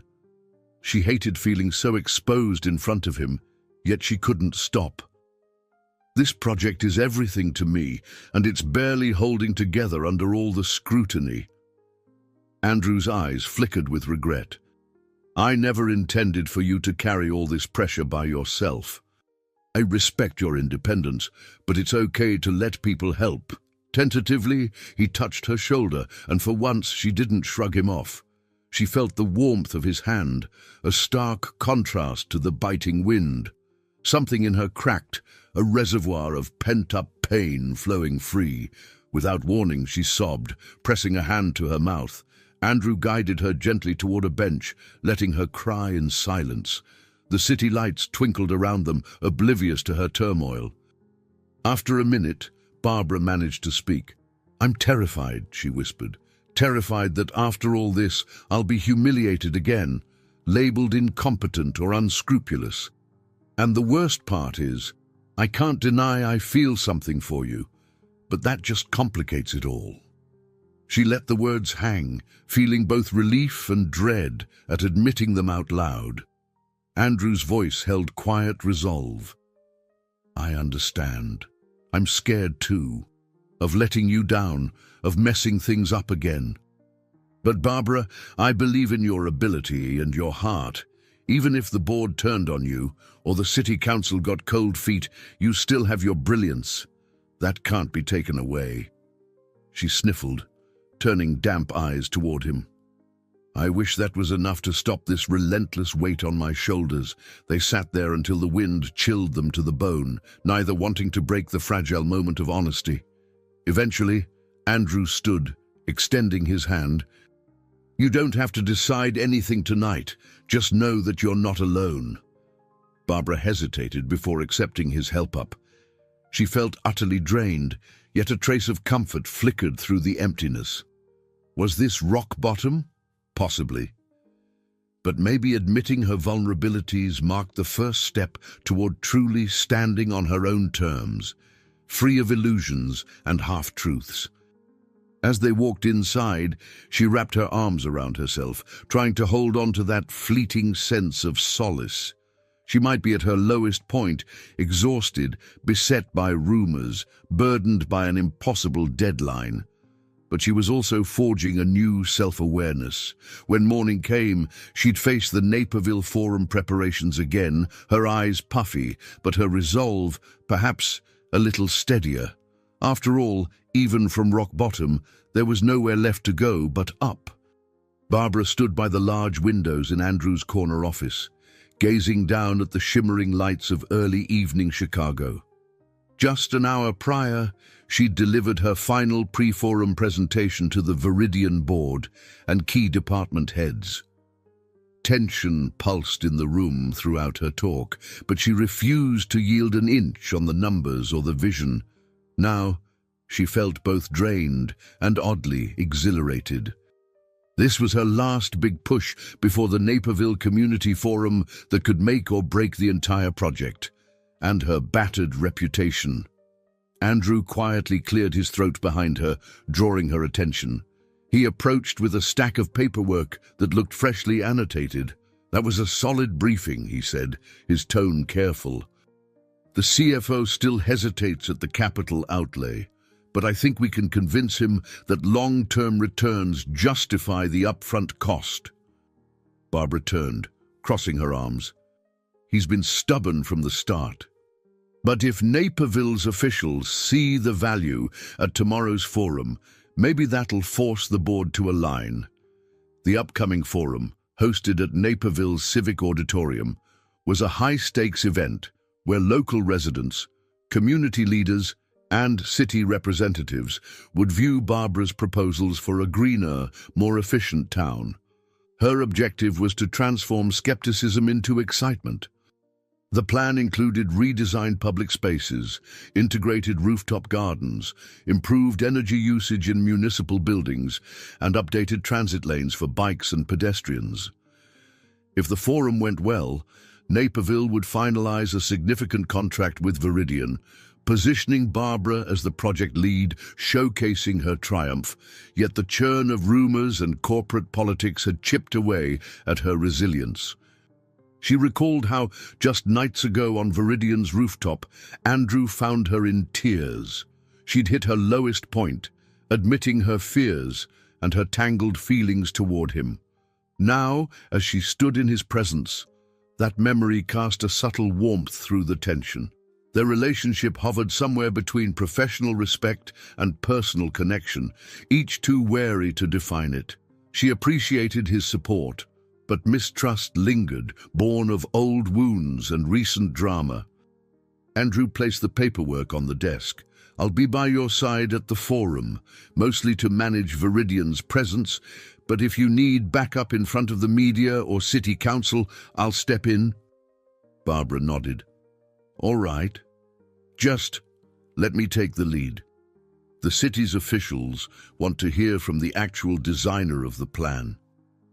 She hesitated, remembering the blog gossip. "And maybe we keep some distance in front of the press. They're still spinning stories about us." A flicker of disappointment passed through Andrew's eyes, but he nodded. "I understand." Barbara hated that her request might sting, yet protecting her credibility meant sidestepping any suggestion that she owed her position to a personal entanglement. The fiasco from Windy City Whispers had already cost her too much peace of mind. They spent the next hour reviewing final details, a series of slides, a timeline chart, and the potential Q&A that city officials might spring on her. Barbara emphasized that climate resilience could strengthen Naperville's economic appeal. Andrew contributed insights about marketing strategy for local voters, showing an unexpected knack for bridging business concerns with community needs.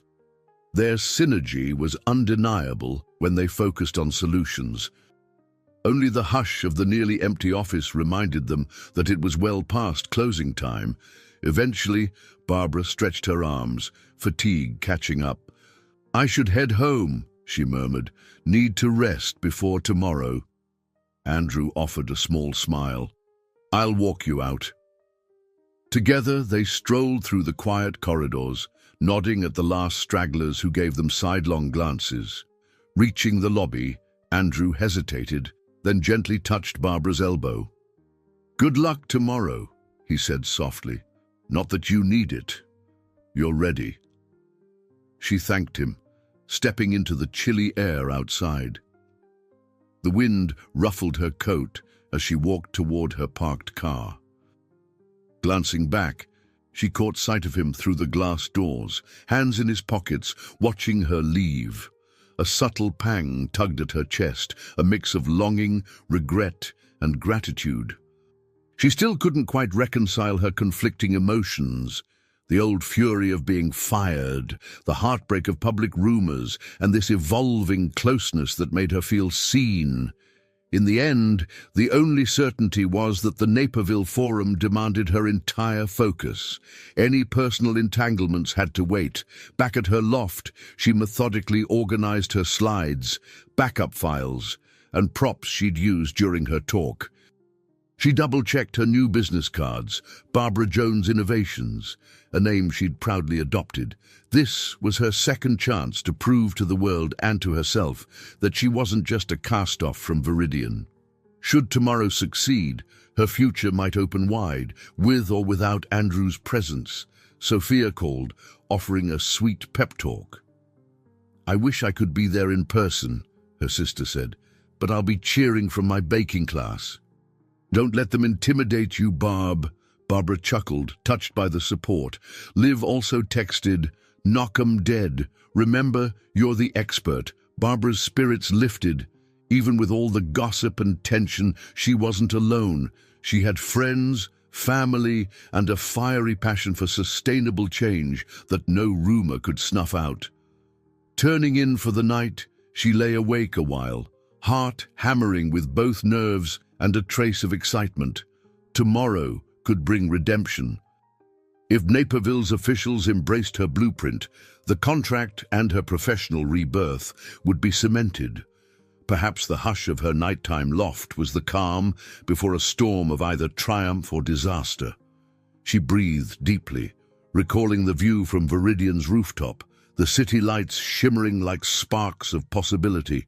Yes, mistakes had been made by her, by Andrew, by the system. But maybe tomorrow would show that from mistakes, a path to redemption could emerge, built on the solid ground of sincere, hard-earned expertise. The day of the Naperville Community Forum dawned cold and clear. Barbara arrived at the Civic Auditorium early, determined to set up her display materials before the crowd trickled in. The auditorium itself was a bright space with high ceilings, home to town halls and local art shows. Today, banners promoting Naperville's green future hung around the stage. Rows of chairs faced a podium, and a few city officials bustled about, confirming last-minute logistics. Barbara's nerves jangled as she arranged handouts detailing roof gardens, efficient energy systems, and revised bike lane designs. She knew local journalists would attend, ready to either champion or criticize her approach. The high-stakes tension reminded her of unveiling EcoSpark back at Viridian, except this time she had no official corporate title to hide behind.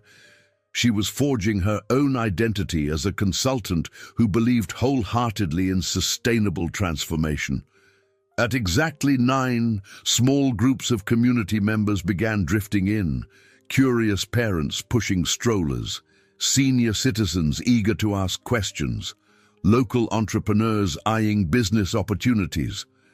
She offered each a polite smile, quietly repeating her talking points in her head. A city council member, Miss Ruiz, approached with a friendly nod. "Happy to have you here, Miss Jones. We're curious to see your ideas." Barbara returned the smile, forcing her jittery heartbeat to remain steady. "I'm excited to share," she said, hoping it sounded as calm as she intended. By mid-morning, the room buzzed with conversation. Council members took seats near the front. Several people parted to let Andrew enter quietly. He wore a sharp suit, but Barbara noticed a more subdued demeanor than his usual corporate confidence. She met his gaze from across the auditorium. He inclined his head in silent reassurance.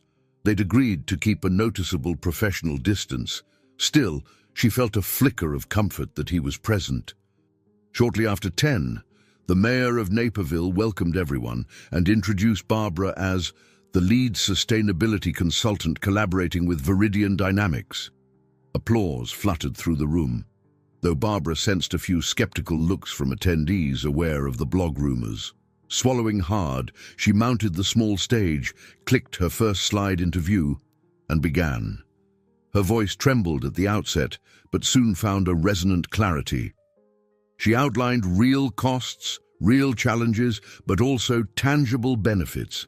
The city could reduce carbon emissions, boost local job growth, and position Naperville as a Midwest leader in sustainable urban development.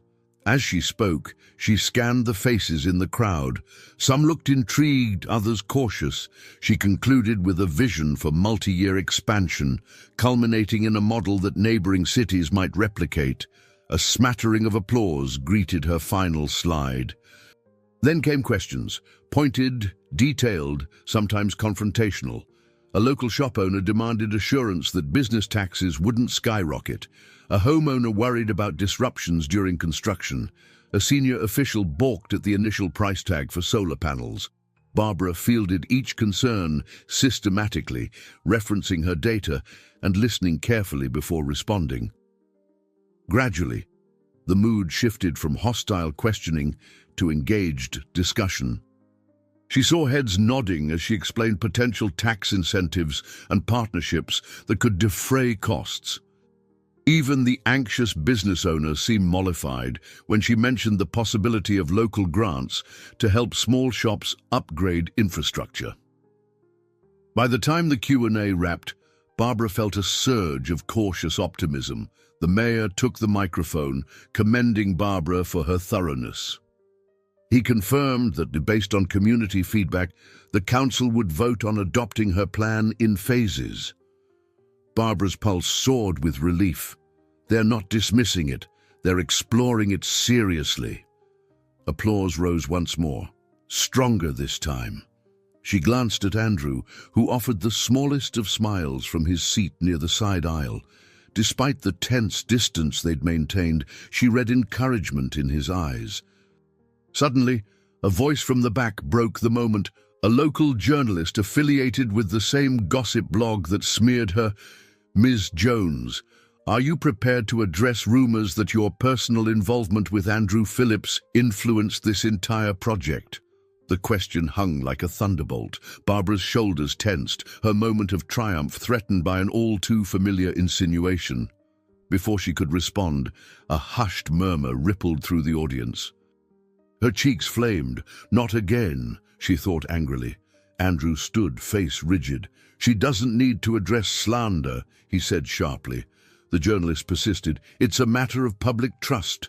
The people of Naperville have a right to know if favoritism shaped these negotiations." Barbara felt her throat constrict. She could handle cost concerns and design challenges, but gossip about her private life, that was humiliating and irrelevant. She stepped back to the microphone, voice firm. "I'm here on merit and proven experience in sustainability. My contract outlines my independence. If anyone doubts my credentials, I invite them to examine my track record, including this presentation." That's my answer. Tension bristled, but the mayor swiftly took control, thanking Barbara and reminding the journalist that this was a community forum about Naperville's future, not a tabloid inquisition. A wave of gratitude for the mayor washed over Barbara. The onlookers shifted uncomfortably, but a round of applause rose anew. She let out a shaky breath, stepping off the stage. Andrew approached carefully, worry etched in his features. "Are you okay?" he asked in a low tone. She managed a small nod, though her heart still pounded. "I can't believe they tried to hijack this with rumors, but I'm not letting them ruin this." And indeed, it seemed they hadn't. Despite the awkward interruption, the forum ended on a hopeful note. Dozens of community members approached Barbara, praising her presentation, asking follow-up questions, even offering suggestions. By the time she left the auditorium, the consensus seemed clear. Naperville was seriously considering adopting her plan. The final contract negotiations would follow soon. She stepped into the crisp afternoon air, letting relief trickle through her. This confrontation, however nerve-wracking, had proven she could stand her ground. The city saw her value, rumors be damned. Barbara crossed into the vast modern lobby of Viridian Dynamics the following morning, feeling the lingering high from the Naperville Forum. Though the gossip attempt had stung, she'd held her ground. More importantly, the city's leadership seemed poised to invest in her design. She headed up to her borrowed workspace, greeted by a smattering of intrigued looks from staff who'd read glowing local articles about the forum's success. Buoyed by that positive coverage, she settled at her desk to prepare updates. Within minutes, Andrew's assistant popped in with a polite smile. "Ms. Jones, Mr. Phillips would like to see you." Barbara nodded, gathering her notes. She wasn't sure what to expect, perhaps the next steps in drafting the final agreement with Naperville. Entering Andrew's office, she found him standing by the windows, hands in his pockets, appearing subdued. He turned, an earnest glint in his eyes. "Congratulations on yesterday," he said. "Word is, the mayor's staff was impressed with how you handled tough questions." She offered a small smile. I'm just relieved we weren't derailed by scandal. The plan stood on its own merits. Andrew nodded, crossing the room to stand nearer. We should finalize negotiations with Naperville soon, but that's not the only reason I asked you here. He gestured for her to sit on a grey sofa near the corner. Once they were seated, he continued softly, I want to apologize again for the blog fiasco. I know it didn't start because of anything you did. Barbara sighed, picking at an imaginary thread on her blazer. I appreciate that. I'm trying to move forward. Still, it stings to have my name dragged around. Andrew clasped his hands. I understand. A pensive pause stretched between them. Then he added, I also need to apologize for how I dismissed you initially, back when I took over. I realize that wound hasn't fully healed. If we're going to keep collaborating and maybe explore something more, I need you to know I regret that decision deeply. Her breath caught.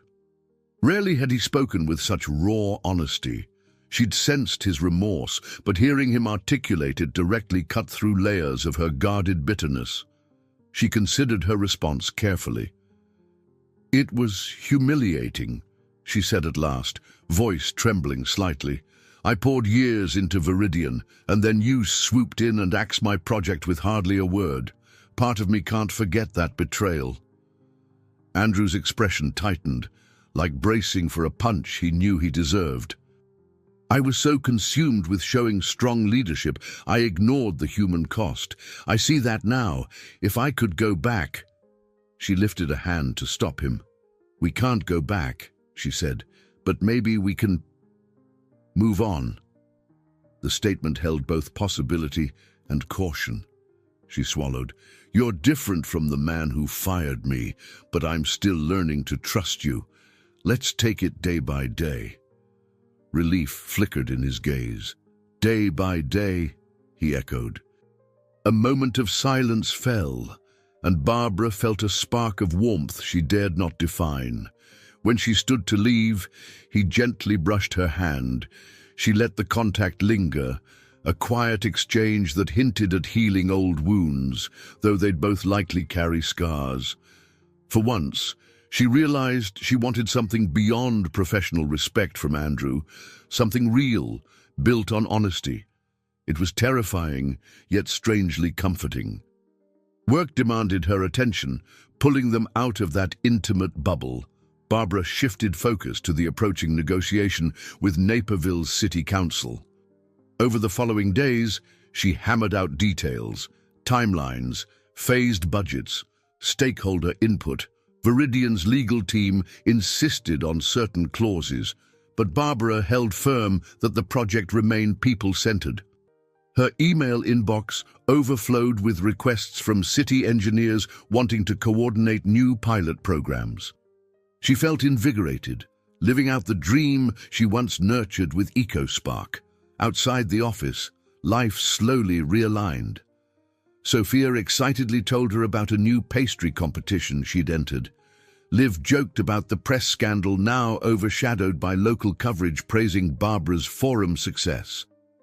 Even the gossip blog had pivoted, running a lukewarm follow-up acknowledging Barbara's capable performance.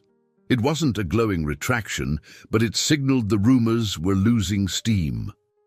Barbara felt a weight lifting, as if the city's acceptance of her project finally overshadowed personal speculation. During a lunch break, Priya slipped by her desk. I'm hearing chatter about the board wanting to reintroduce a broader sustainability initiative, referencing your ideas, she said. Barbara blinked in surprise. Really? Do they plan to credit me this time? Priya offered a wry grin. I believe so.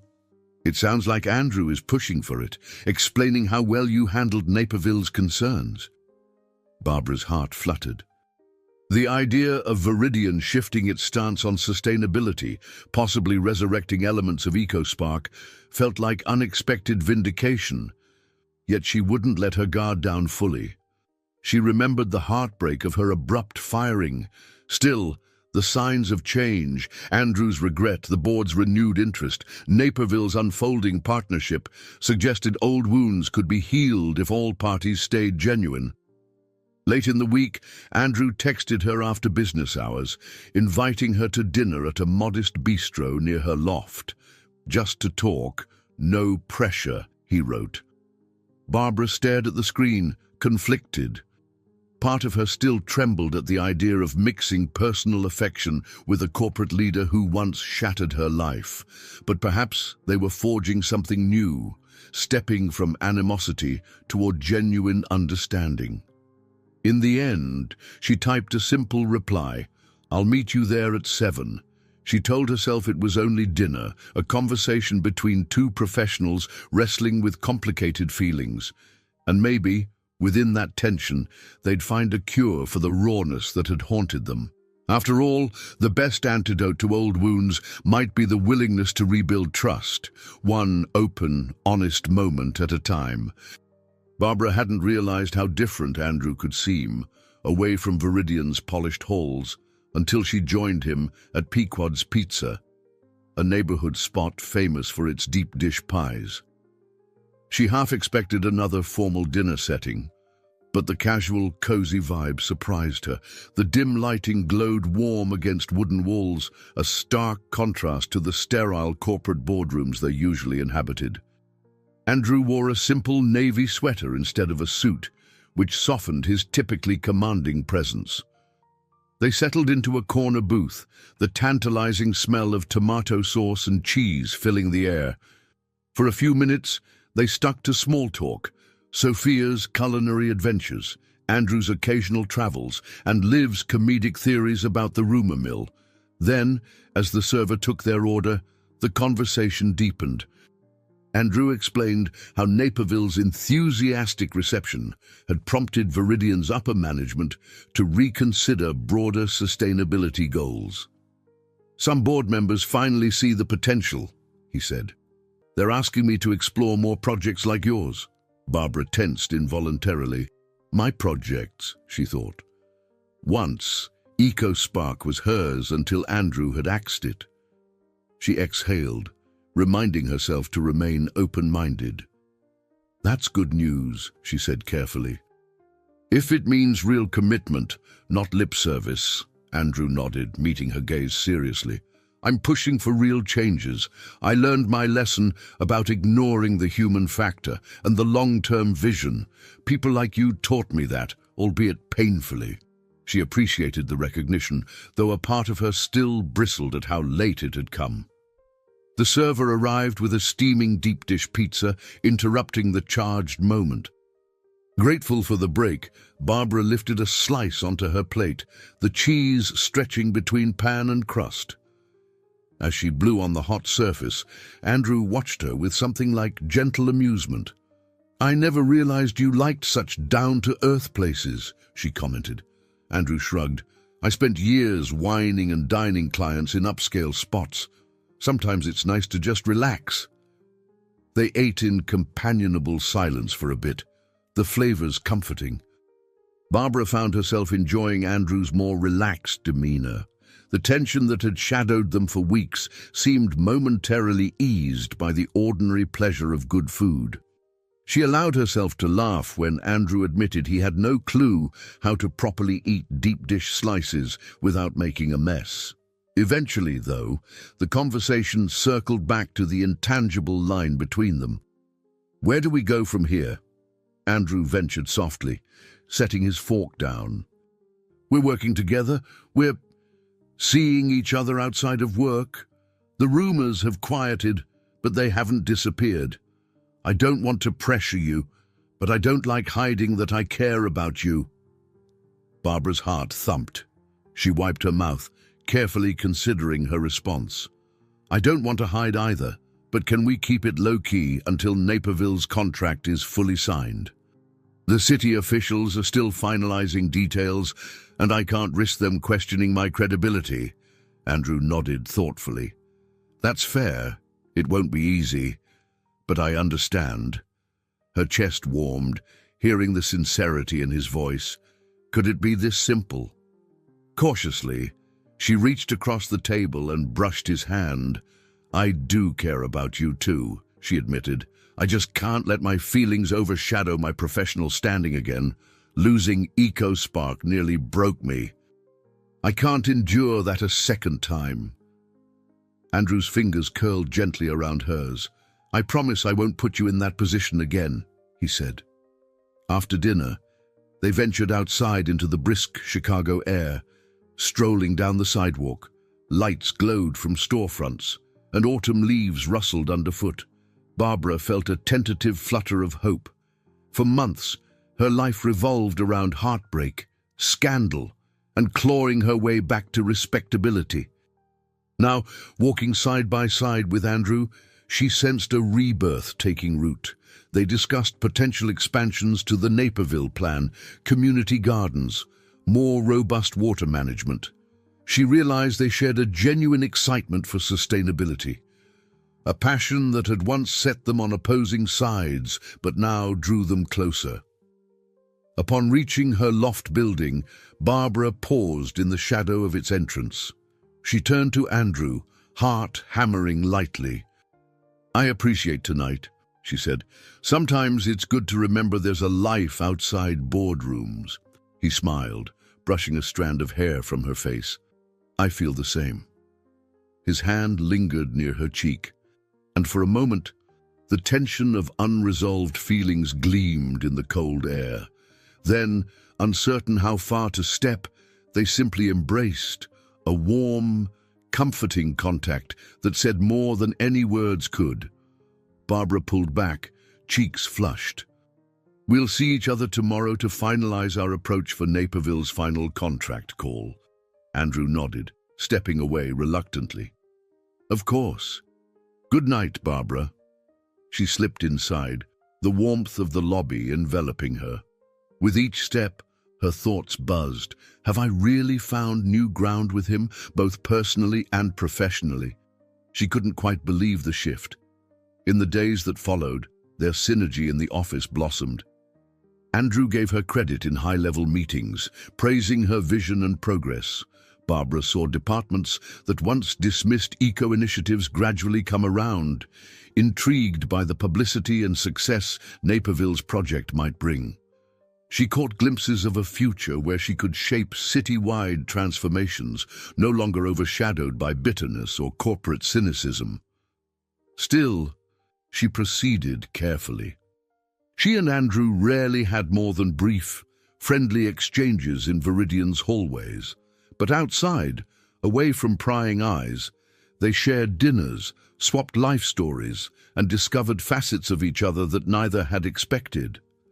Every moment felt like forging a new path from the rubble of the past. Each day, Barbara grew more convinced that she was reborn, embracing her own brand of leadership and allowing room for a tentative, sincere love. Yet the reality that the Naperville deal wasn't fully locked nagged at her. An upcoming final negotiation with the city council would seal the multi-year contract. If it succeeded, she'd gain not just vindication, but the impetus to expand her consulting firm. And if she and Andrew's personal path continued evolving, they needed that professional success to quiet any lingering rumors. She refused to pin everything on a single contract, but she couldn't ignore how deeply it mattered. Her heart and career alike were poised on a precarious edge, reborn, but still vulnerable to any abrupt shift in fortune. Barbara felt a flutter of nerves as she dialed into the video conference with Naperville's City Council, accompanied by Viridian's executives in a sleek meeting room. This final negotiation was the last hurdle before signing the groundbreaking multi-year agreement. Andrew sat to her left, flanked by the CFO and a couple of board members. The CFO, normally a skeptic, had warmed to the plan thanks to the forum's positive reception and the mayor's enthusiasm. Still, Barbara knew any overlooked detail could spark new objections.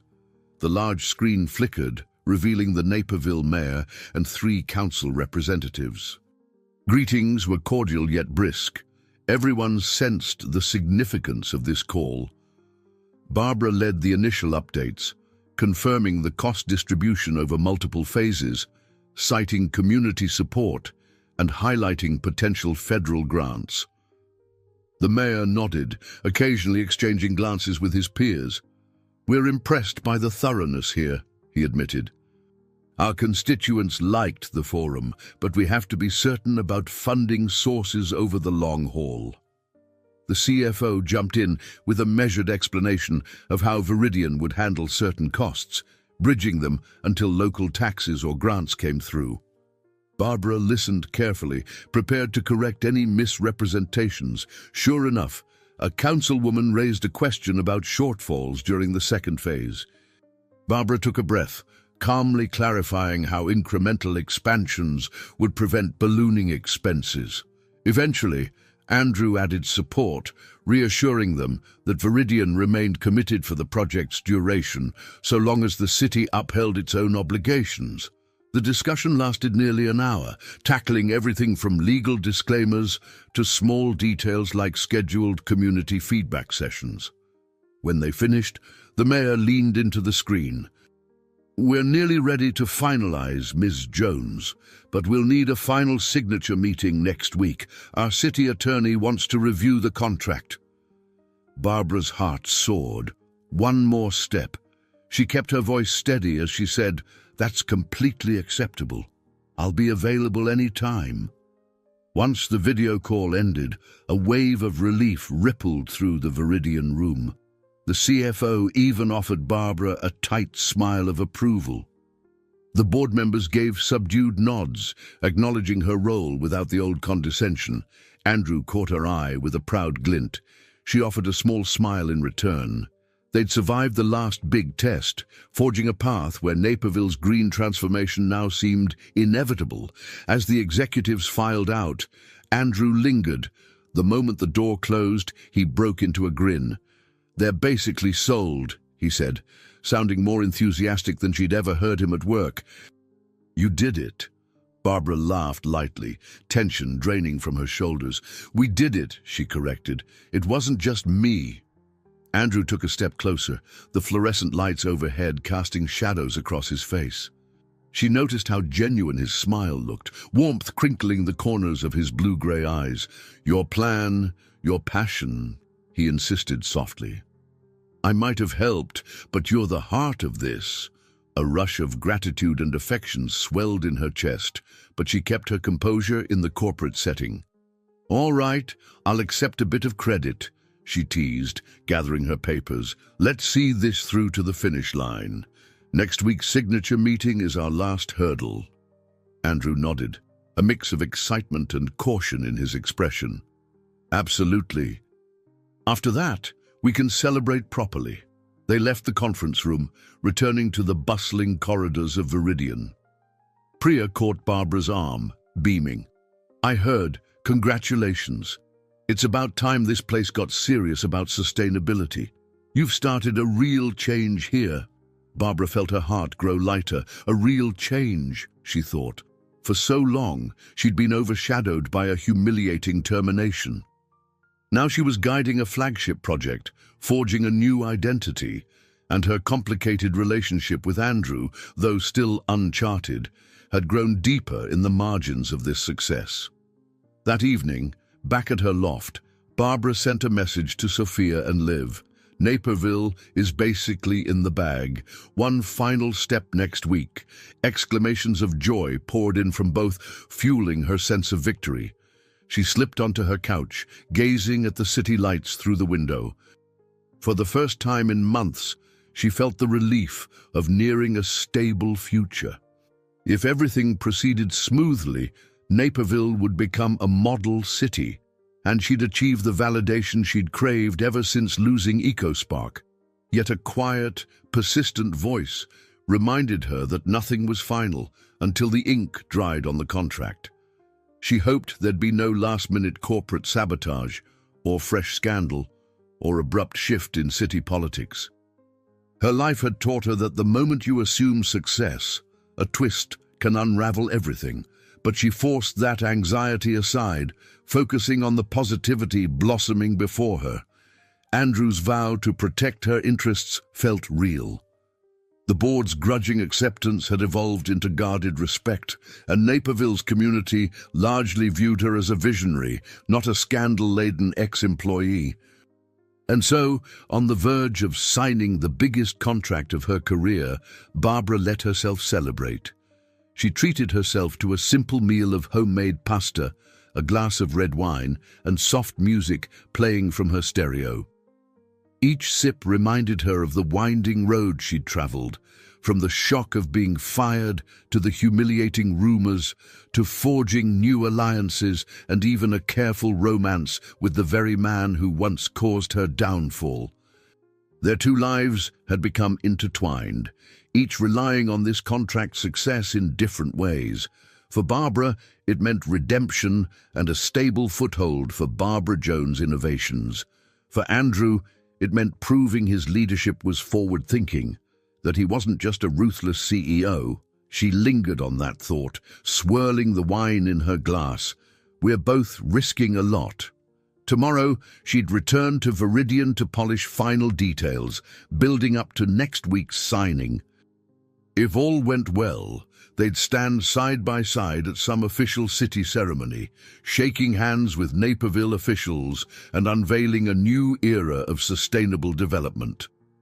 One contract, two lives on the line, she mused. Because if this fell apart now, the fragile trust she'd nurtured, with Andrew, with the board, with herself, might crumble again. But in the hush of her loft, she believed in their triumph. She believed in her future. The next week passed in a flurry of excitement and nerves. By Tuesday morning, Barbara Jones found herself once again in Naperville's stately City Hall, an elegant Greek revival building fronted by tall white columns. She clutched a portfolio filled with the final contract documents, her heart thumping. Viridian executives and Naperville council members hustled around the foyer, anticipating the signing ceremony.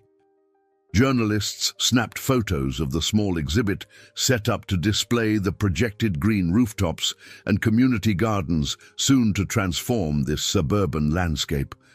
The marble floors echoed with formal footsteps and hushed conversation. Barbara's gaze skimmed the gathering officials. She recognized the mayor, council representatives, and a few local activists. A separate corner of the spacious hall displayed giant posters: Naperville Goes Green, Sustainability for Future Generations. She felt a surge of pride. These slogans might have seemed unthinkable just a couple of months ago, before she proved her plan could spark real change. Andrew Phillips stood nearby in a tailored charcoal suit, speaking quietly with the city attorney. Occasionally, he glanced over at Barbara and offered a small, encouraging nod. She hadn't entirely let her guard down. There would always be scars from her firing and the gossip fiasco. But these days, they shared a mutual respect that felt genuine. And under the surface, a carefully nurtured connection bound them closer than either had expected. For now, they both focused on the milestone at hand, finalizing a multi-year deal that would reshape Naperville's approach to sustainability. As the ceremonial portion began, the mayor led them all to a long wooden table where official documents waited. Viridian's CFO was present, alongside a representative from Barbara's newly formed consulting firm, Barbara Jones Innovations. The crowd settled, cameras clicking, while a city clerk introduced the significance of this contract. Barbara listened with a tight mixture of excitement and nerves. When her name was announced as the project's lead consultant, polite applause rippled through the room. She spotted a few skeptical faces, but, more importantly, plenty of enthusiastic ones. Finally, the mayor placed his pen against the dotted line, affixing his signature in a practiced flourish. Next, the CFO leaned in, signing on behalf of Viridian. Barbara's turn came last. She inhaled, recalling every sleepless night and wave of self-doubt that led to this moment. Trembling slightly, she set her signature beneath the text that bound Naperville and Viridian to her carefully structured plan. A flurry of photographs erupted, capturing the instant her pen lifted from the paper. The applause that followed felt surreal. Strangers congratulated her, praising her presentation at the recent forum. She shook hands with the city's key players, repeating polite words of thanks while relief swelled in her chest. It's real now, she thought. Her green vision had not only survived but thrived, validated by the official sanction she'd dreamed of receiving back when EcoSpark was first conceived. Andrew eased over to her side, pitching his voice low so cameras wouldn't catch every word. "You've done it," he murmured. "Naperville's entire infrastructure upgrade rests in your hands." Barbara laughed softly, still gripping her pen. "We did it.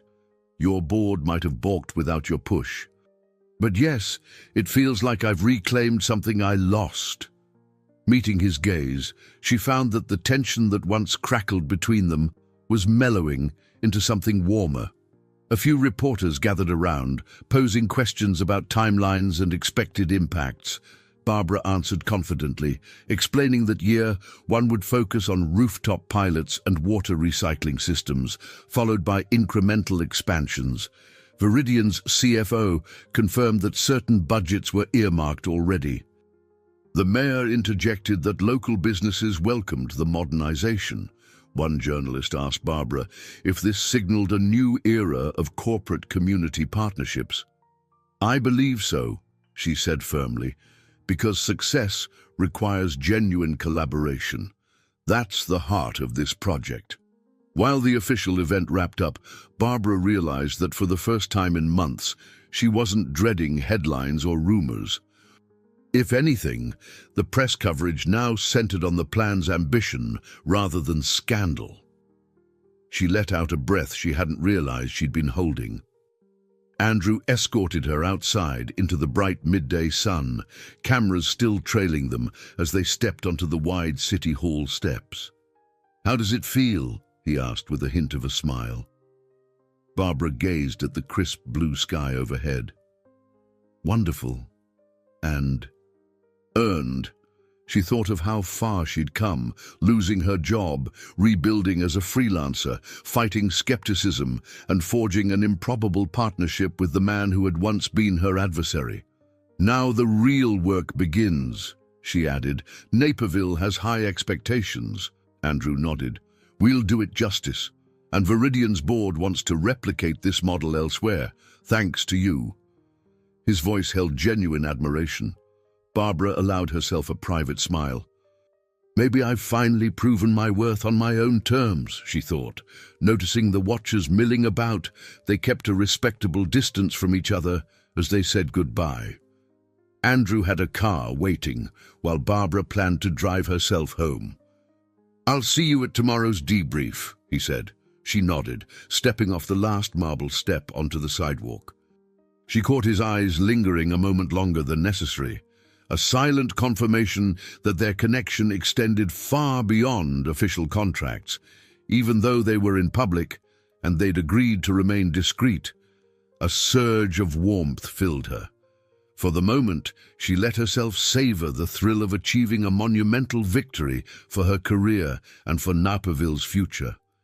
Striding to her car, Barbara felt light, almost buoyant. The signature was inked. The cameras captured her triumph, and for the first time since her firing, she was stepping forward with confidence. Chicago's bright skyline lay to the east, a testament to urban challenges that could be solved with tenacity and passion. And in her back pocket, she carried more than just a success story.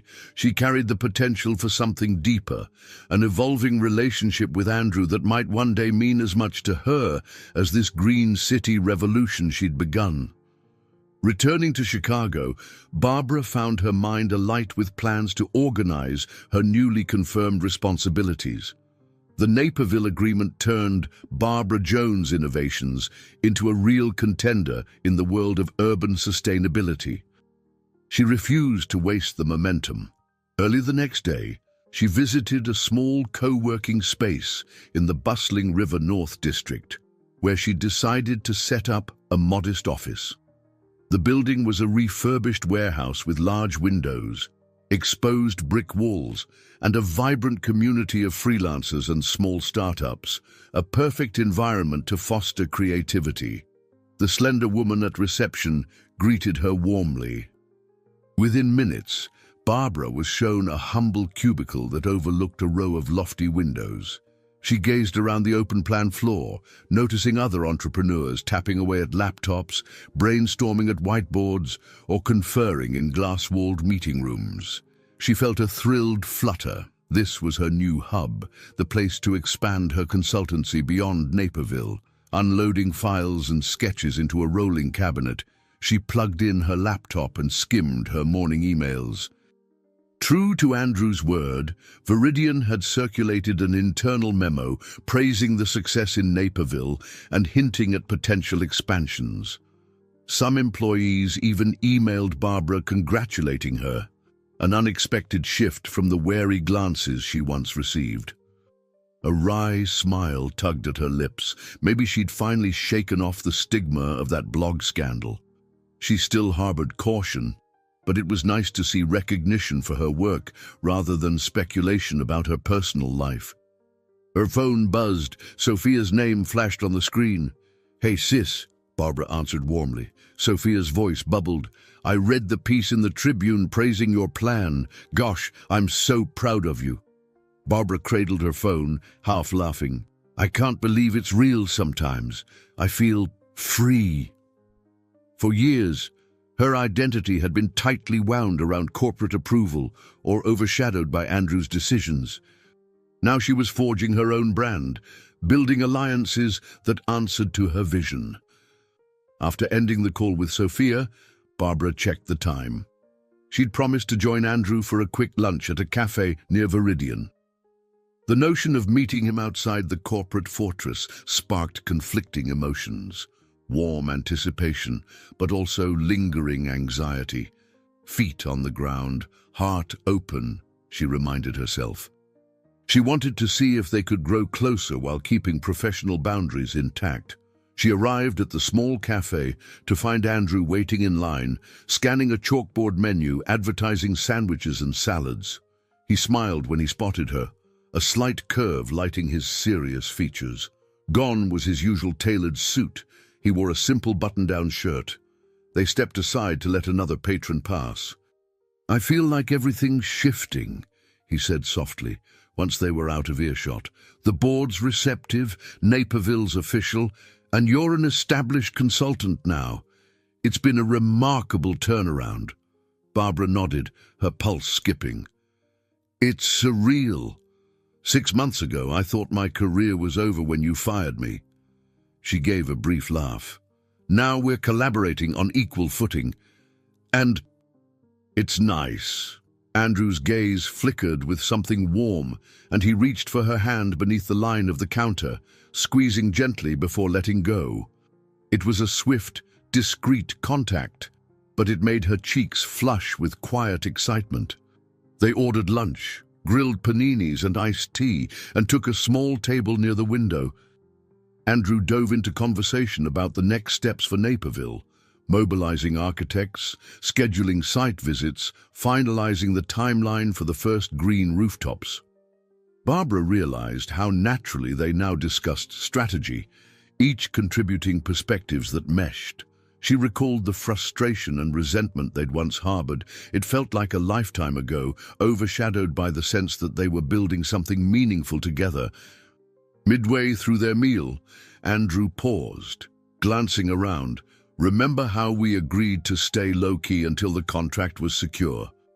Barbara nodded, setting down her sandwich. "Yes, but the contract's signed." She sensed an undercurrent in his voice. Andrew exhaled, drumming his fingers against the table. "I'm not suggesting we announce anything dramatic, but maybe we don't have to tiptoe around each other so much." Her heart thumped. The possibility of being open about their developing relationship was simultaneously thrilling and nerve-wracking. She sipped her iced tea. "I guess so. But let's be honest. Some people will never stop gossiping." Andrew shrugged. "Let them talk. They can't question your expertise anymore. Naperville's success proves your credentials, and if we handle ourselves with professionalism, it shouldn't matter what they assume." His confidence soothed her. She leaned in, lowering her voice. "I'd like that, some normalcy between us. Just let's take it slow, remain mindful of how it affects everyone we work with." Andrew agreed wholeheartedly. "Slow is fine. I'm not in a rush." A small grin tugged at his lips. "I'm just glad we're moving forward." Barbara returned his smile, warmth blossoming in her chest. The ghosts of their contentious past seemed to fade each time they embraced honesty rather than suspicion. Finished with lunch, they parted outside. This time, Andrew leaned in and placed a light, brief kiss on her cheek, a gesture that felt both natural and momentous. Barbara inhaled the crisp city air, her heart fluttering. She recalled how she used to dread running into him in the Viridian hallways. Now they stood in broad daylight, forging a relationship neither had planned but both seemed to value. She marveled at how swiftly life could change when one chose to remain open rather than shut down. Back in her co-working space that afternoon, Barbara sat at her new desk, finalizing the next Naperville steps. The sunlight streamed through tall windows, illuminating her notebook and laptop screen. She couldn't deny how good it felt to approach her career and personal life with a fresh perspective, feet on the ground, focusing on the tangible tasks at hand, but heart open to the possibility that Andrew represented something more significant than a corporate ally. She saved her final edits on the project roadmap, smiling to herself. This was the Barbara who'd once believed in EcoSpark, who'd poured her soul into making Chicago a greener city. She'd stumbled, lost that dream, but found a new path that felt even more fulfilling. Maybe she could maintain a healthy balance, forging major environmental changes by day and cautiously nurturing a rare connection by night. It wasn't a fairy tale, it was real life, messy, unpredictable, but as vibrant and hopeful as the city she called home. A month later, Barbara stood in front of a packed auditorium at the Future Cities Summit in San Francisco, a prestigious annual event spotlighting cutting-edge innovations in urban development. The stage lights shone brighter than she'd ever experienced, forcing her to blink and steady herself as she took the podium. She wore a black blazer over a simple blouse, an outfit that projected professionalism while allowing her to move comfortably. Her heart hammered. This was her biggest speaking engagement yet. Andrew had encouraged her to accept the summit's invitation, insisting that the world needed to hear her perspective on sustainable urban design. Reflecting on how she'd once felt cast aside, Barbara marveled at the shift, from fired manager to keynote speaker, addressing top city planners, environmental experts, and municipal leaders. The Naperville success story had garnered national interest, thrusting Barbara Jones' innovations into the spotlight. Now she was about to deliver a talk on forging public-private partnerships for greener cities. A hush fell over the crowd. Barbara inhaled and launched into her presentation. The lessons she learned from EcoSpark, the missteps and eventual breakthroughs with Naperville, and the synergy that arose when corporations genuinely partnered with communities. Slides clicked behind her, displaying images of Chicago's skyline, Naperville's pilot rooftops, and enthusiastic residents engaged in design workshops. A wave of adrenaline propelled her forward, voice gaining confidence with each sentence. She recounted how personal passion fueled her efforts. Cities aren't just grids and skyscrapers, they're living ecosystems, shaped by people who deserve safe, healthy environments. She touched on the heartbreak of losing EcoSpark, the challenges of being dismissed in a high-stakes corporate environment, and the resilience she found after forging her own consultancy. Heads nodded throughout the auditorium. City officials recognized the political hurdles. Industry experts identified with the corporate constraints. When she concluded, an eruption of applause resounded, and she felt momentarily breathless. A wave of relief and pride mingled inside her. Stepping off the stage, she was greeted by a line of people eager to shake her hand or ask follow-up questions. Among them were local government representatives from Houston, Denver, and even smaller towns around the country. Each wanted a slice of her insight to adapt her model for their own communities. Catching her breath, Barbara accepted a bottle of water from an event organizer. A familiar voice spoke behind her. That was remarkable. She spun around to see Andrew, who'd slipped into the summit that morning, discreetly taking a seat near the back. She offered a surprised grin. "You actually made it here." Andrew shrugged, smiling. "I told you I'd show up. The board can manage one day without me." Something tender flickered between them, a shared pride in how far she'd come. The rest of the day passed in a blur of panels, networking, and media interviews. Barbara fielded an array of questions about scaling her approach, forging local partnerships, and the personal resilience it took to stand up for sustainability. She felt a hum of validation each time she repeated that yes, real transformation was possible if leaders put people first. "I've been there," she thought. "I've fought for this and survived." In the late afternoon, Andrew found her by the summit's expo hall, where a buzzing crowd circulated around booths. "Got a minute?" he asked, face earnest. She nodded, stepping aside to a quieter alcove near large windows overlooking San Francisco Bay. Seagulls soared against a bright sky. Andrew cleared his throat, seeming uncharacteristically hesitant. "I just wanted to say that watching you speak today, watching people hang on your words, so clearly moved. It reminded me why I came to Viridian in the first place. I wanted to push boundaries and spark something new, but I lost sight of the human side. You woke that up in me again." Barbara felt her chest tighten with emotion. "You've changed too, you know. If we'd met under different circumstances," she trailed off, recalling the bitterness that once engulfed her. "But maybe we needed that conflict to emerge stronger." Andrew gently touched her hand. "Here we are, forging ahead. The question is, do we keep forging together?" His quiet sincerity sparked a rush of warmth through her. Before she could answer, an event organizer called her name, ushering her to a photo session with other keynote speakers. Barbara squeezed Andrew's hand. "Hold that thought. I'll be right back."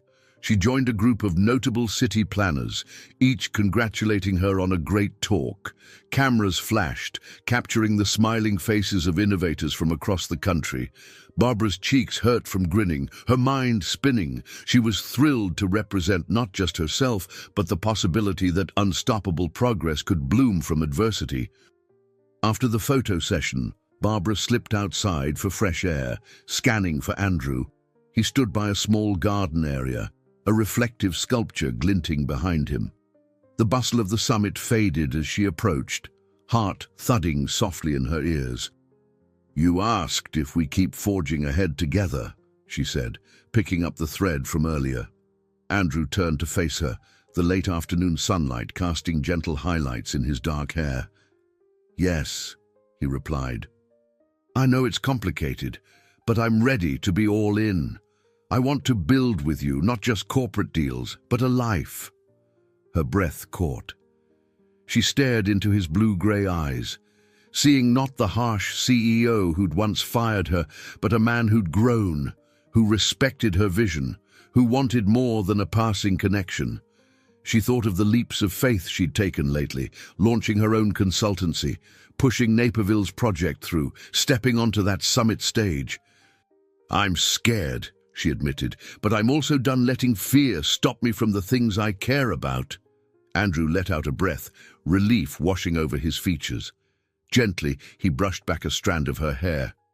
"Then we're on the same page," he said. Barbara's heart soared. A swirl of city breeze rustled her blazer as she nodded. "Yes, let's see where this leads." It was a promise, tentative but real. another leap of faith to add to the collection she'd made on her journey from heartbreak to hope, from adversity to triumph.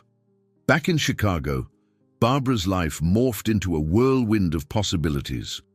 The Future Cities Summit catapulted her reputation, attracting inquiries from municipalities, non-profits, and even private companies seeking sustainable strategies. Over morning coffee in her co-working space, she'd sort through a mountain of emails, answering requests for consultation with polite precision. Each new opportunity excited her, but also reminded her not to stretch herself too thin. Naperville remained her flagship project, and she wanted to honor that commitment fully. Her success touched more lives than she'd anticipated. A wave of young environmentalists reached out, students from Chicago area universities, newly graduated engineers, and even high schoolers fascinated by the idea of urban farming. They saw Barbara as proof that real change could come from one person's unwavering vision. Surprised by the attention, she decided to channel it productively. She scheduled a workshop at her co-working space, inviting young minds to discuss local sustainability ideas. On a crisp Saturday morning, about 20 eager faces gathered in a spare meeting room lined with whiteboards. Barbara stood at the front, wearing jeans and a simple sweater. No pretense, just authenticity. She introduced herself, then opened the floor for each participant to share an idea or question. One college sophomore envisioned turning vacant lots into communal greenhouses, while a high school junior proposed a mobile recycling station that roamed neighborhoods. Barbara listened intently, jotted notes, and offered guidance based on her experiences. It felt deeply rewarding to see that her journey, painful though it had been, sparked fresh inspiration in others. As lunch break approached, she noticed Andrew slipping into the back of the room, quietly observing. When the workshop paused for snacks, he wandered over, smiling at the excited chatter. "You've got quite a crowd," he remarked softly. Barbara's eyes shone. "They're incredible. So much passion, so many creative ideas." She gestured around at the flurry of conversation, the laughter and scribbles on whiteboards. "I never imagined I'd be in a position to mentor anyone." Andrew's gaze flicked across the room. "You're inspiring them," he said, sincerity underscoring his words. "They see you as someone who overcame adversity, who's implementing real solutions, not just talking about it." Barbara flushed slightly, remembering how lost she felt after being fired. Yet now she was a role model of sorts. It amazed her how adversity, once crippling, had become a foundation for reaching others. She asked Andrew how things were at Viridian. He explained that the board was backing further green initiatives, even revisiting some of EcoSpark's original concepts for Chicago-specific projects. Barbara experienced a faint pang. EcoSpark had been her dream from the start. But rather than dwelling on the past, she saw an opening. If Viridian truly wants to incorporate those ideas, maybe they can collaborate with me in an official capacity, she said. Andrew smiled wryly. "That's exactly what I was going to suggest, assuming you're interested." Barbara pursed her lips thoughtfully. "We'll see. Naperville is priority one, but I'm open to discussing expansions once everything is stable." After the workshop concluded, the participants trickled out with excitement in their eyes. Barbara promised to schedule a follow-up, collecting email addresses. A couple of them asked to photograph her by a large whiteboard filled with scribbled diagrams, hailing her as a hero of city ecology. She laughed, a touch self-conscious, but obliged, hoping the photos might encourage more local engagement. Andrew watched from the side, an approving grin on his face. When they finally had a moment alone, Barbara gathered her workshop materials. Andrew helped carry a box of leftover snacks. "I can't get over how natural you look in that role," he said. "Mentor, advisor, you have a knack for it." She raised an eyebrow playfully. "You think so?" Because sometimes I still feel like I'm winging it. Andrew chuckled. Aren't we all? Exiting the co-working building, the sky glowed a crisp, late afternoon blue. They set the box of snacks in Andrew's car, then paused near the curb, letting the city's hum fill the quiet. Barbara recalled the night she'd stormed out of Viridian, her self-esteem in tatters. Now, that memory felt distant, still painful, but overshadowed by the present. I'm grateful, she admitted softly, that I had a chance to rebuild, and honestly that you gave me the space to do it on my terms. Andrew's gaze met hers, gentle. I wish I'd handled everything differently from the start, but watching you flourish now it's made me re-examine my own leadership. I don't want to be the ruthless CEO anymore. Barbara believed him. She had seen the changes in how he championed her Naperville plan, defended her from rumors, and supported her workshop ideas. I think you've grown into a better leader, she said, stepping closer, and maybe a better person too.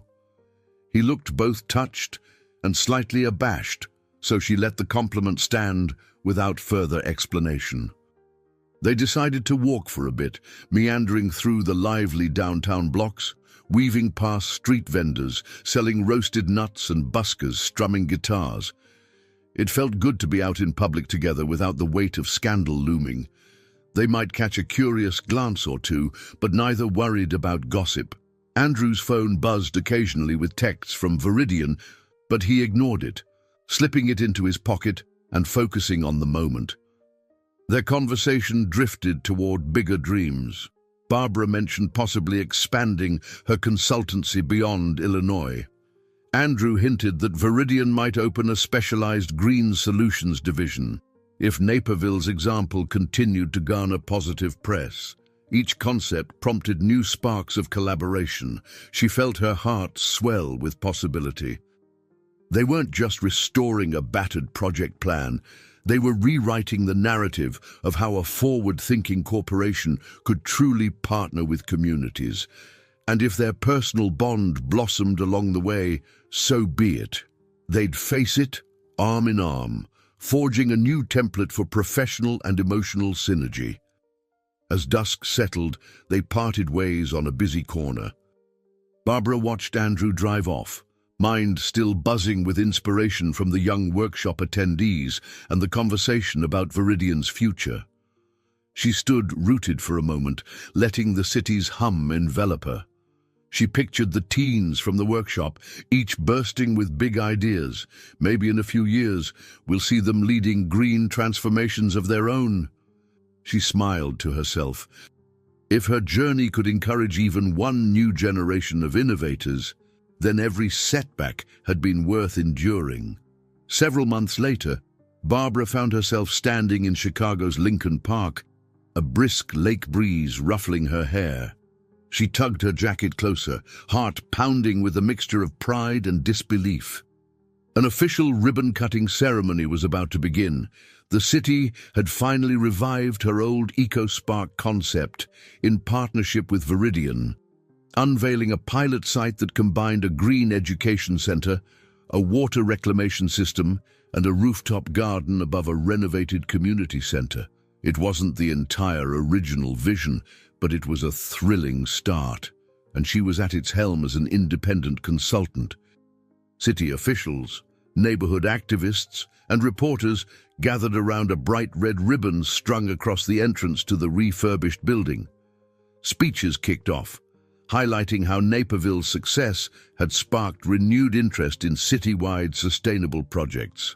The Lincoln Park pilot was partially funded by Viridian's new Green Cities initiative, a corporate program Andrew championed.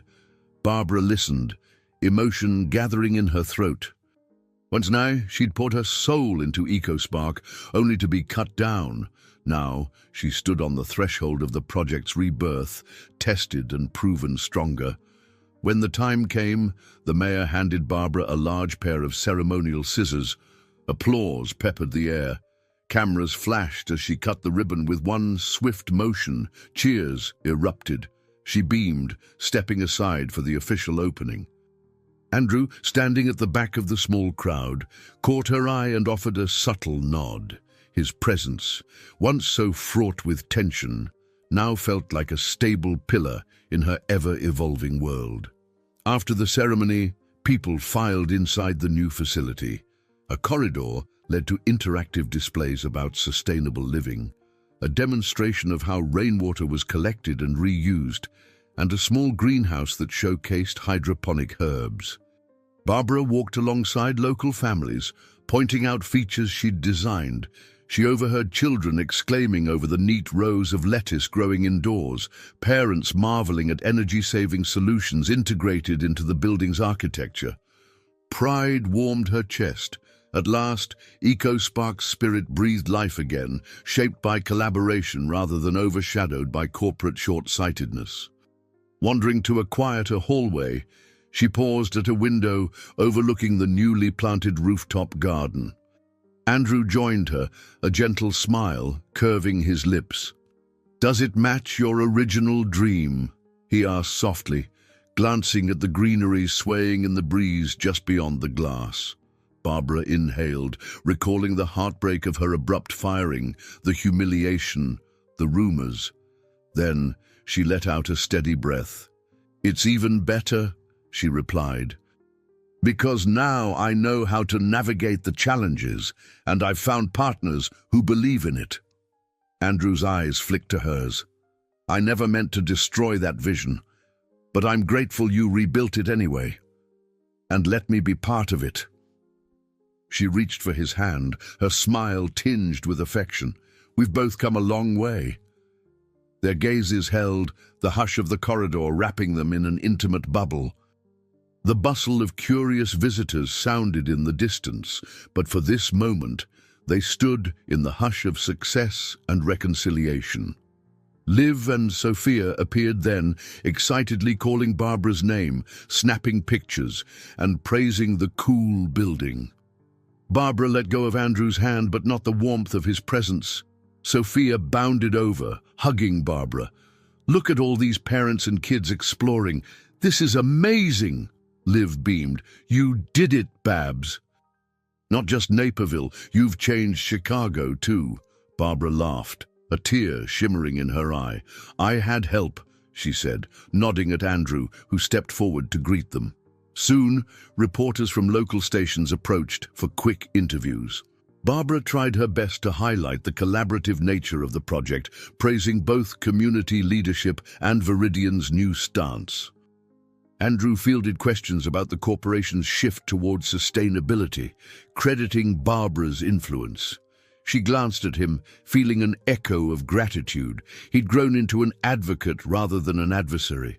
Cameras captured the synergy between them, but this time, the headlines would read about success, not scandal. The crowd began to disperse after an hour, parents leaving with excited children, reporters packing gear. Barbara lingered near the greenhouse, inhaling the soothing scent of soil and fresh herbs. Andrew came up behind her, resting a hand lightly on her shoulder. "You know," he said, voice low, "this moment feels like a culmination, but it's also a beginning." She turned to him, searching his expression. The tension that once haunted his features was gone, replaced by a calm certainty. "You're right," she agreed. "We've proven this model works. And there's so much left to do." Their eyes met, and in a silent understanding, Andrew slid an arm around her waist. She allowed it without hesitation, leaning into him.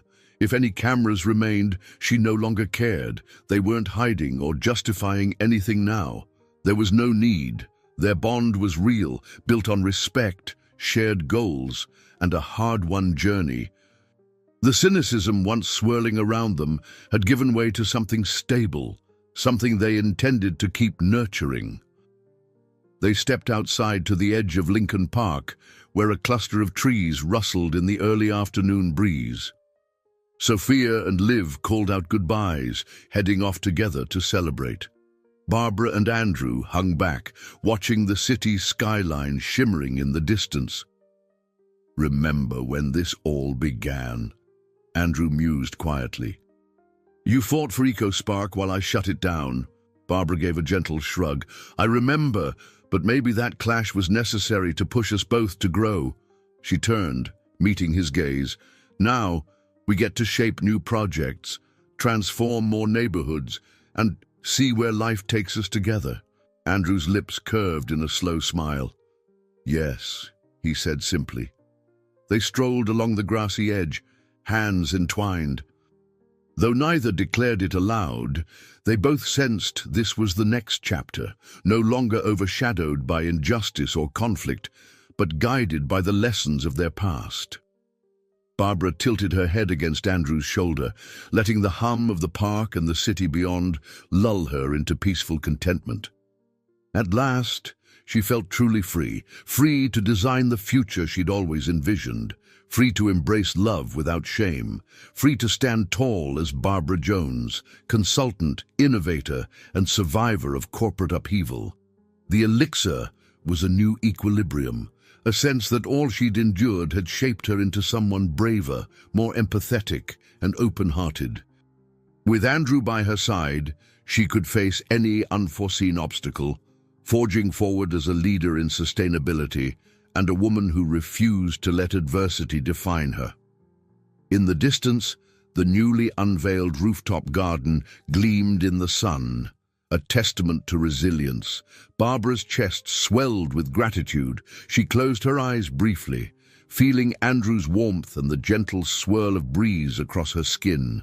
From heartbreak to healing, from fear to trust.